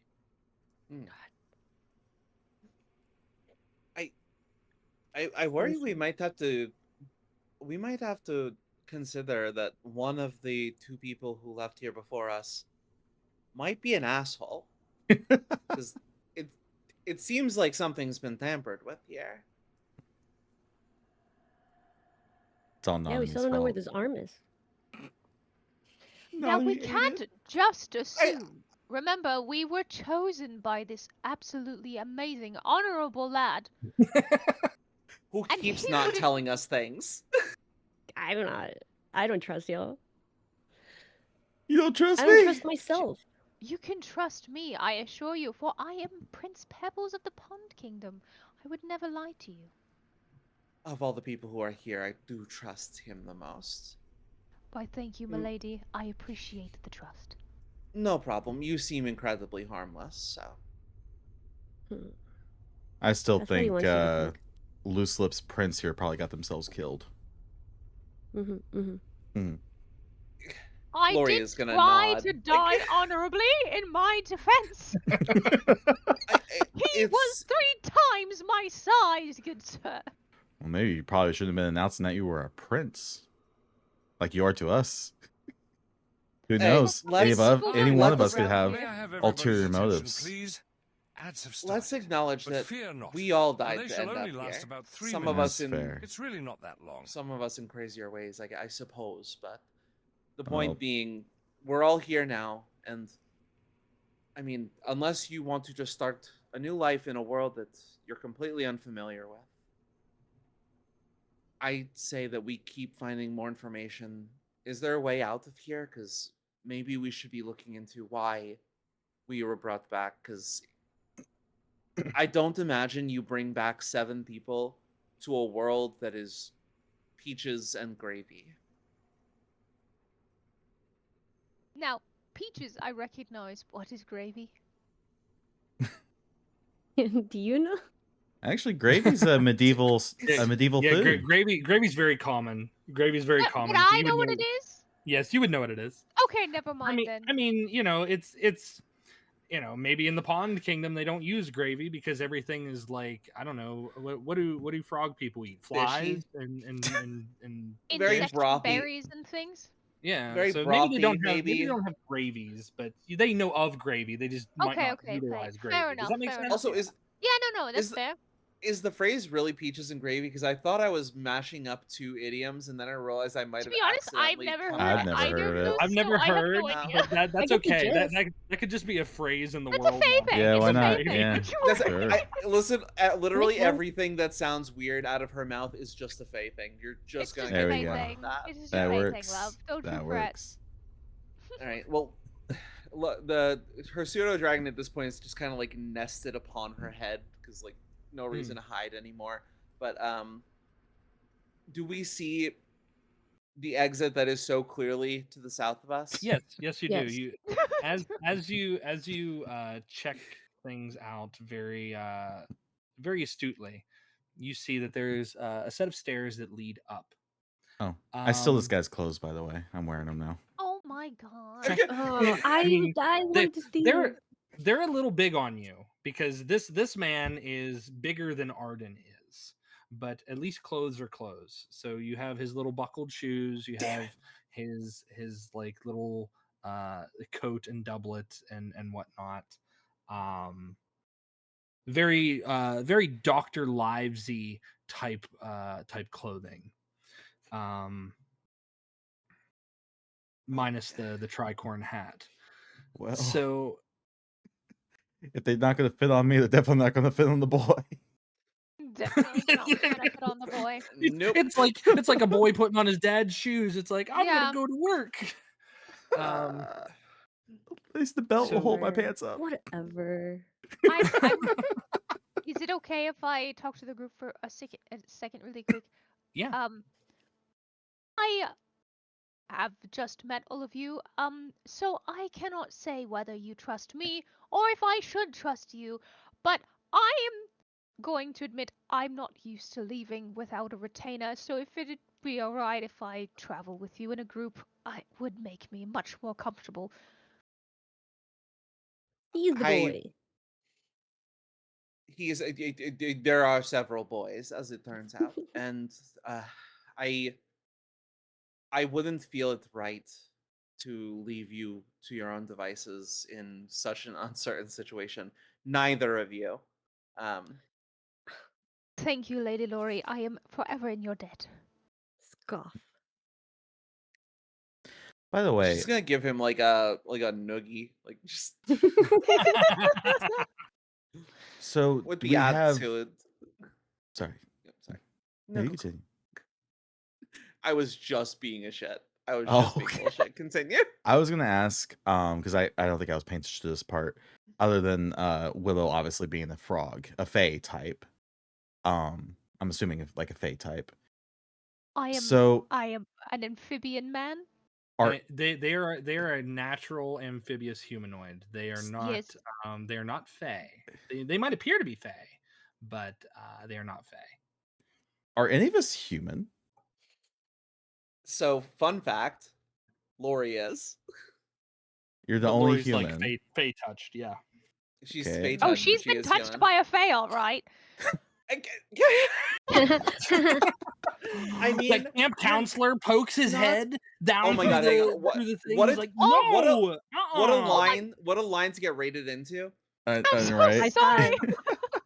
Is Welcome in, Raiders. Welcome, Hello. Welcome, Welcome to Stellar D&D. Moose. Hi, Welcome. Stellar Moose. How are you, babes? What were you doing today?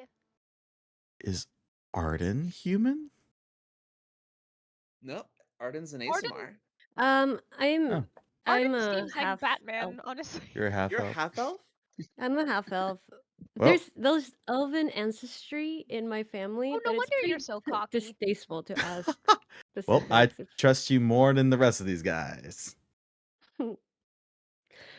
It's I wait, by the way, were you just like clocking us based on like species, or did you actually ask about what we were?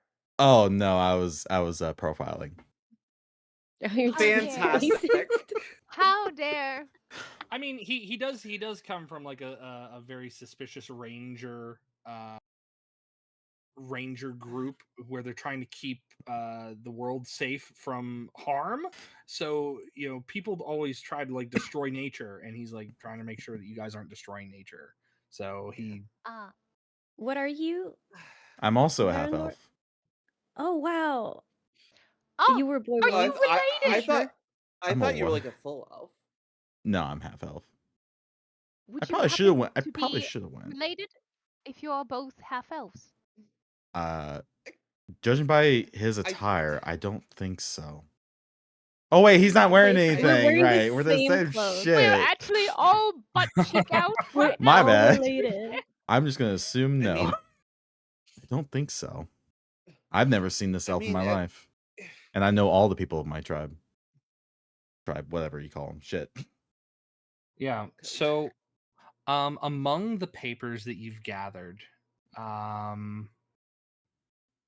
you mentioned not knowing who is of whose tribe, and you see that next to Ardyn's name is a date. The date there is 8125. The next date in line has your name, Varindor. It is 5550. I need to write this shit down. There's another date with a name that you guys are not familiar with that is listed as 3700. Lori, your name is beside a date that reads 2500. Pebbles, 1300. And Jimothy, 425.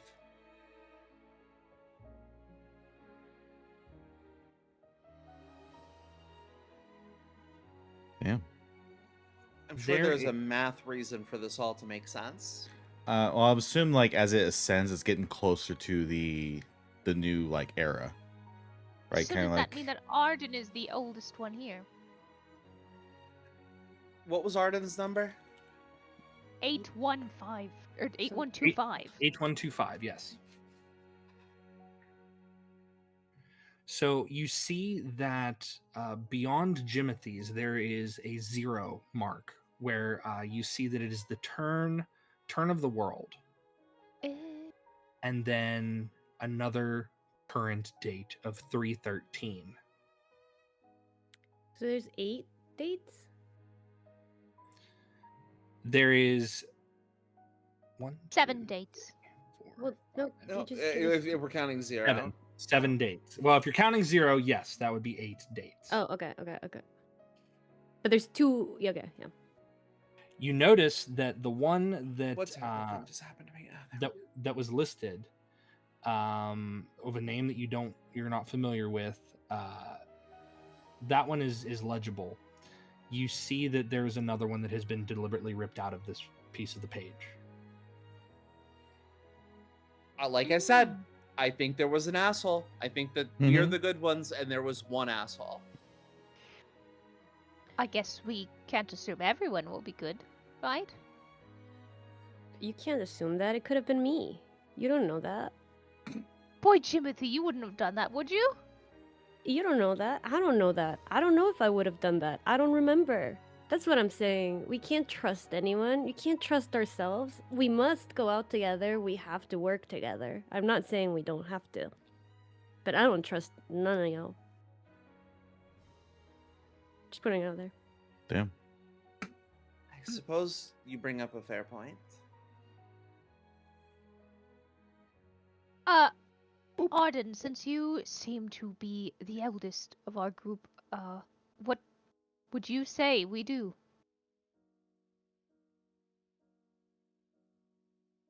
I would say, in truth, the best option forward is to follow what was put in front of us.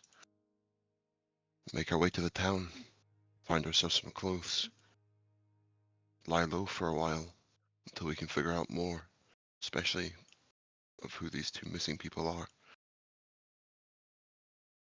Caution is our friend.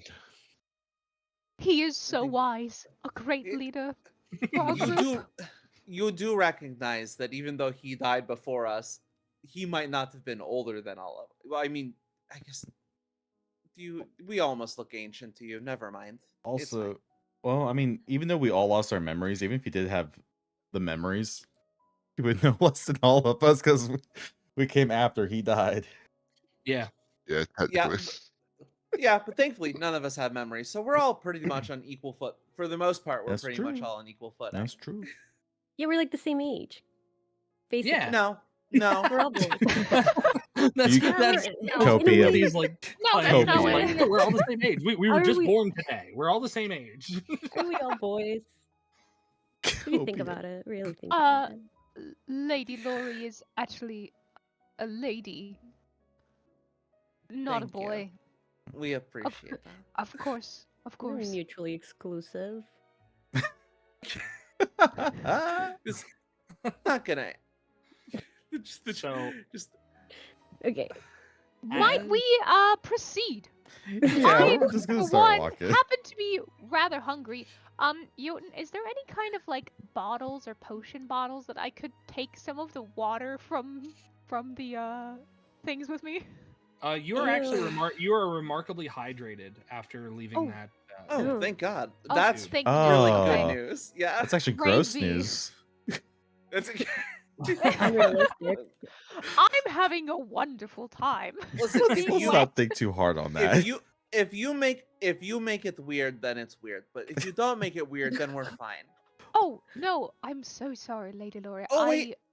I have to admit, I will dry out if I am not with water. So I must procure water at least once a day. So I have an amazing news for you, and I'm sorry, my brain was a little rattled, I guess, from waking up. But she beckons water, creates a spray of cool mist that lightly dampens creatures and objects in a 5-foot cube. She Wow. dampens. She dampens the boy. Well, sorry, the frog boy, not the. Okay, not okay, boy. not the boy, because the boy boy. is Timothy. Don't you dare for me. Oh, Just the freaking green just- boy. just Timothy dumps feels like water he's all hit over with a super Timothy. stoker. He's like, what is this? What is going on? Green boy, I see the green boy. Which that does remind me. Before we go, in this area, is it all like is the ground pretty like well built, or are there like Yes. cracks into like ground and like earth? No, Okay. It's all stone. Yes. Oh, that's a shame. All right. Well, Um, I think. Before we, No, you go. sorry, just quickly. Yeah, before we leave, is there anything I'd be able to like a little pouch or anything in here that I could grab? Oh yeah. There's stuff on the shelves. You could grab a pouch of something. Yeah. Yeah, Good, can I we, will grab can we it. look- look- Is there maybe like a dagger? There are tools like scalpels and picks and things like that. They Are they there would instruments? they would do in a pinch and would function mechanically as a dagger or a club or anything like that, but they would not last very long in combat. Like after a while, they would just break down and fall apart because they are not made for combat, right? Okay. Right. Well, are there any maybe instruments or maybe a jug that I could use as a Money. jug? could- You do not see any pouches of money. It doesn't seem feasible for him to keep money in his laboratory or his workshop. But there are various jars and whatnot. So I can whip someone with Can I my just belt. take one empty jar? I will take. First item procured, jar. no, actually, first item procured was another man's clothes. That would be, that'd be That's- very. Style. I got a belt. Right. Varindor is out here Bring it wearing on. all Well, okay, okay. Technically, baggy clothes. if we rewind a little bit more, it's the puzzle sphere that. Oh the- yeah. That is true. The Okay, boy, fair. the pickpocket. I was wondering if I could, now I got this pouch empty out, go over back to where all this diamond dust is, the remnants of it, scoop as much of it up into a pile, and just trying to scoop it in the bag. Yeah, you can. You Something get to be- about in a standard size pouch, you get about maybe a third of the diamond dust in there. The rest of it kind of is either too fine of a fleck for you to manipulate and get in there, or it would take far too long to pick it out of like the natural weaves and cracks within the stone. That's fair. Well, for at least a little bit of money for us for trading, it probably won't be worth a huge amount, but I mean, least assuming that enough. assuming that the economy out there works the way you think it works, it could be, I don't know, bartering for squirrels. I've never thought about what would come after we all die. Squirrels? are you Why would saying we be that we- bartering for squirrels? Yes, which Squirrels are the currency now. Squirrel Yeah, pelts. squirrel. Yeah, Squirrels We have had subs- squirrel currency when you were around? You don't want to know the Feywild economy. Listen, I don't want to. Does one I don't not want to use coins? subject you to the Feywild economy. It's mostly deals and bartering and Yeah. trickery. Like, don't worry about us. I'm probably gonna sell these clothes as soon as I get to town. They seem pretty fine. Assuming there's a town. Assuming I there's mean, a town. also there's an arm missing. Yeah. Well, I mean, was it cut off? Is the coat damaged or? Now- The coat does not look damaged.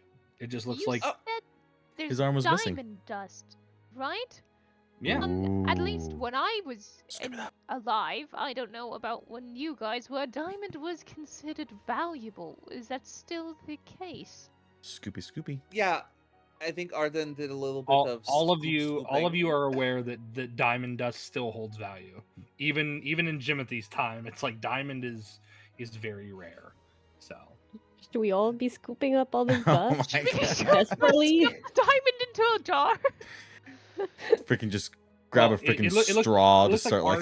Ardyn has gotten a majority of it in his little bag. The rest so. of it's not feasible to, Yeah. to Rock collect by hand. Again, like I said, it's either too fine of a particle or too small of a fleck to manipulate and get up out of the cracks. So Okay. It's just Mm. kind Oh of hey, SOL. sorry, I didn't realize that Varindor ran ahead of us. I thought a new person showed up in the scene. I got real nervous about that. You're like, hello? who's this Hello? man? Ah, a man is here. Really little quickly sword before is- we leave, Mhm. does Yeah. the puzzle, the Star Wars hologram puzzle, that's not that, and I don't know what Yeah, that is. that's not what it is. For those of you listening at home, that's not what it is. That's not what it is. But that thing, is it one use only? Since you were the one who solved it, I will tell you no, it is not one use only. You could open it up again and ask questions of it. Okay. Is there any like little bags laying around, like some kind of Yeah. like a messenger bag fit for a boy? Or a purse. I'll take it. Or a purse. I'm not insecure. Do you do like a quick cursory glance around the room, Jimothy? Like, do you do like a quick lap around the room to try to kind of like find something like that? Yeah, I did. He's Hmm. looking Okay. for a purse. Actually, it's a burse. It's a boy purse, It's a to be boy fair. purse. Yeah, boy purse. It's a purse. As you get to the cabinet right there, you see at the bottom there is a small messenger bag, like an over the shoulder messenger bag. Score. Okay, I'm gonna take it. I'm gonna put the puzzle in and also my manga. Western comic Oh, book. yeah, you have that manga. You're like, it's Manga. actually just my autobiography. And I'm ready. Okay. Yep. Sorry. You Sorry, go ahead. one last thing. Swear, last thing. Because this is a writing workshop. You said would there be like ink, pen, Yes. paper? Yes. Yes. Ooh. Perfect. I will grab a bottle of ink, a pen that I will just snap the nib off of, and basically should get everything ready for a classic stick and poke tattoo set. Stick and Okay. poke. Okay. I thought you were gonna take notes. Yeah. Oh, I He's thought like, you were gonna be no. my Watson. This I'm getting this is tatted. better. This This is better. Mhm. Yeah, so you're able to actually there The are only three proper use. there are 3 vials of ink. And you're able to find a decent pen that you can manipulate to be like kind of like a tattoo needle. So yeah. Yeah, you can get that. thank you. and with As- that. The man knows his priorities. Are Yeah, we this gonna is give true. each other prison tats? Oh my god. yeah. Can I get a tramp stamp, please? Oh yeah. No. Any Maybe other a character, butterfly? maybe. Again, No. the camp counselor pokes his head through a wall and says, "Uh-uh." No. I Alright, take time Alright. out. My apologies. Man, this was a You, scene. You all Yeah, we got a little- venture out, I assume. Yeah. Yes. How long? Don't worry about that. Don't think about that. Varindor, are you the first one out? Yeah, I was the first one out. I was at the doorway. As you go to lift the hatch to ascend higher, there's a bit of a weight on it. And there's an odd warmth to the wooden hatch. With a little bit of force, you're able to push it aside, and the smell of burning wood and smoldering embers kind of hits your nose instantly. You open this basement hatch into the bare skeleton of what would have been a cottage, probably a grand home for a single bachelor of type, you know. And there's I lost my model. P2 Studio there's a crashed. faint drizzle God damn it. in the air. The rain starting to fall down as the smoking timbers continue to radiate a bit of heat. Fire here, to your knowledge, seems not so recent. And the positioning of pieces of timber, pieces of wood that have fallen over this hatch do not seem to be accidental. They seem to have placed them here deliberately. An arson. But in turn, whatever it was kept you safe from the roaring fire that would have engulfed this entire hovel. As you kind of adjust yourself and pull yourself and your companions up out of the little trapdoor, you stand among the scorched timbers, and off in the distance, you're able to see the faint silhouette further downhill of town. Hmm. And that is where we are going to end for tonight. Okay. Probably Oh best, my Wonderful. honestly. gosh. Good job, everybody. What a first session.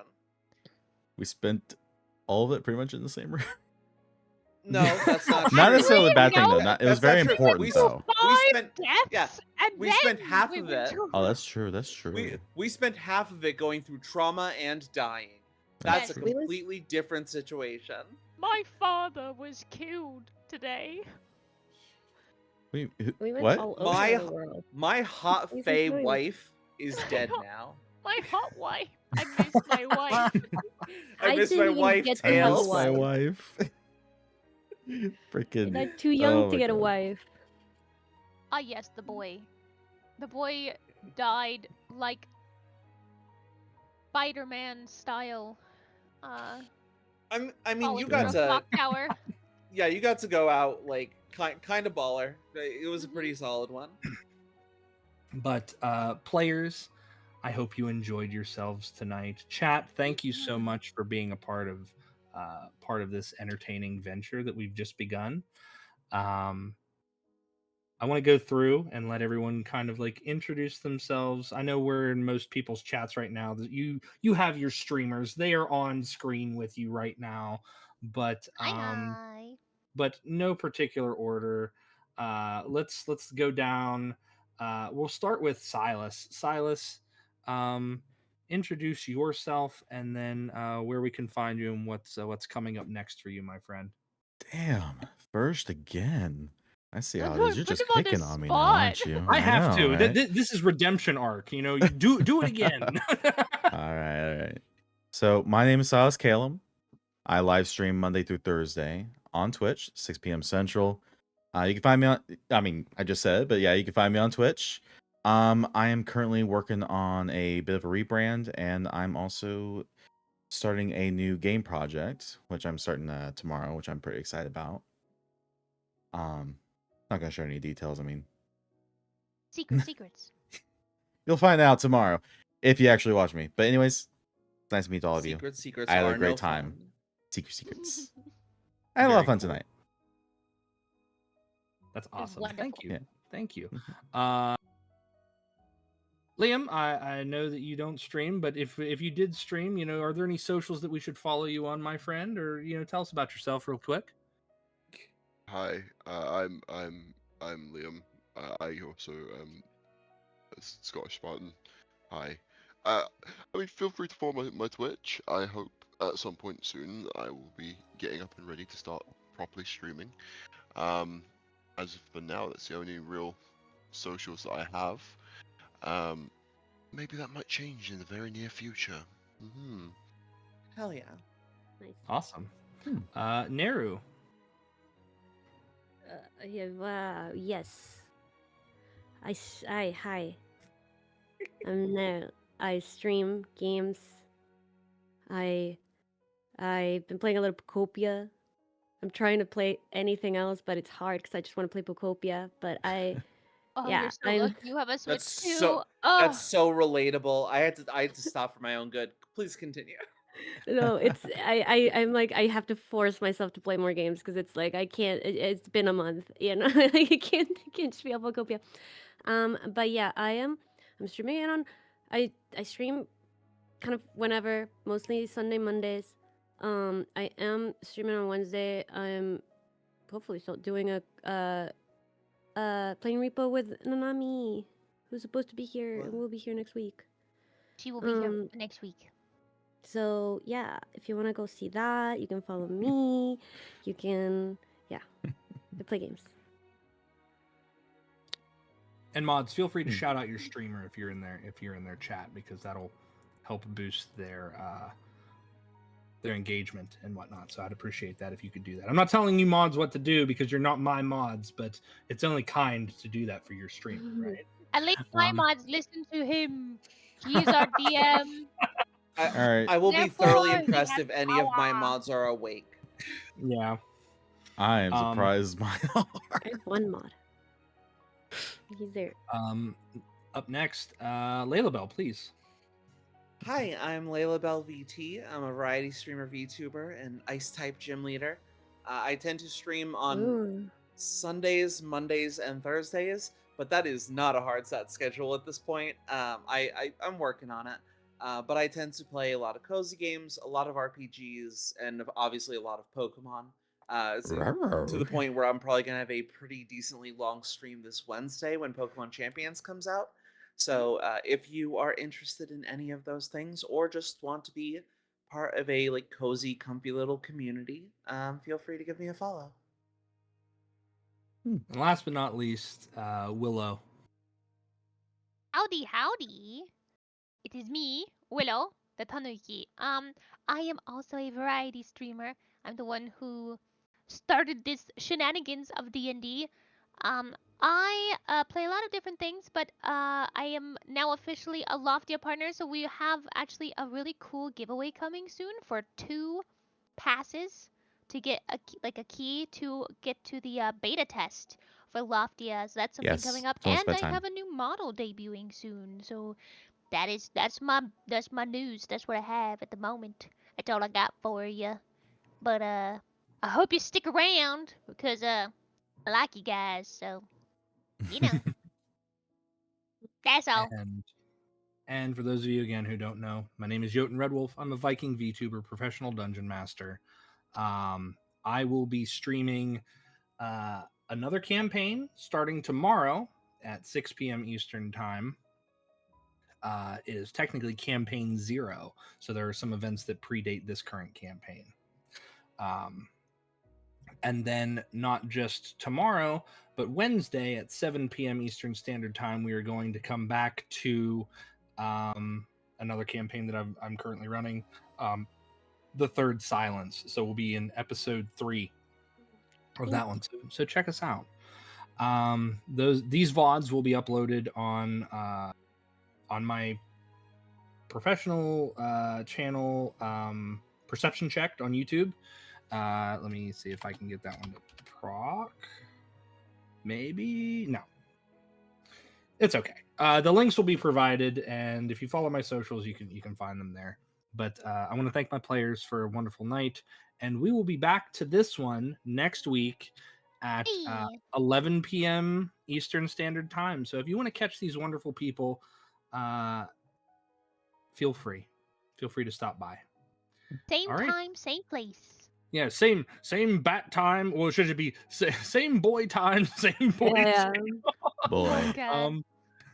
We're just gonna have like there's gonna be a fan art of just me and Jimothy just being like the boys. We're on boy boys. time. Sorry, Boy. I'm not time. I'm on boy time right now. We're on boy Yeah, I'm time. on boy time right now. We're just being boys. We're just being boys. Boys Like, hey, being- Jimothy, boys how will old be are you? boys. Boys Am I Boy. right? boys. Boys will be Boys will be boys. boys. Nah, I'd boy. Yeah, that's. All I could think of there was that vine was like, my boy, My boy. my boy. Freaking So, God of War, biggest me. question is, where are we going to rate all of these wonderful people to? Oh, shit. And where should we Well, go? I am still gonna be here, but you guys go wherever you want. Okay. You're still straight. I know. Yeah, Well, it's only a 12 for me. Yeah, you. I normally crazy go till like person. 1 or 2 in the morning. Yeah, it's 2 a.m. for me. Yeah, it's my God. it's 3 for me, and I know it's 3 for Goodness Ned. Oh. me. So I didn't want to keep Same it too long. for me. We went a little long for our intro, so I'm I so mean, it was stupid. I've been talking first to a muted mic this whole time. I'm like, wow, they're talking over me a whole lot. Oh my Sorry, god. that was Will, your we fault, actually my just dear. That was your Classic. fault. We That don't was- like No. you anymore. No, for real. But yeah, no, thank you guys so much. This was such a fun like experience, such a good first session. This is the Mhm. first time I've ever done like live D&D in front of like people, and really cool to get to do it with this group. So, thank you Yeah. guys. You're Yeah, very it was welcome. fun. It was fun. Yeah, it was fun. Yep. I don't know where we should go. Actually, Well, I I do mean, know. we I can know where just we're gonna raid go. into Willow if Willow's still Oh. here. Oh yeah. Well, Hey And man, is I everyone will getting not off force the anyone to sides? do that. You guys do as you please. I'm just How does that here. How does that work? Do we like each individually raid? yeah, We yeah. could We just would each type. individually Yes. raid, so we could all just raid into Willow if that Yeah. works. Yeah, you can just go So- Yeah, type Huzzah! /raid and then put in the streamer name, and it's easy.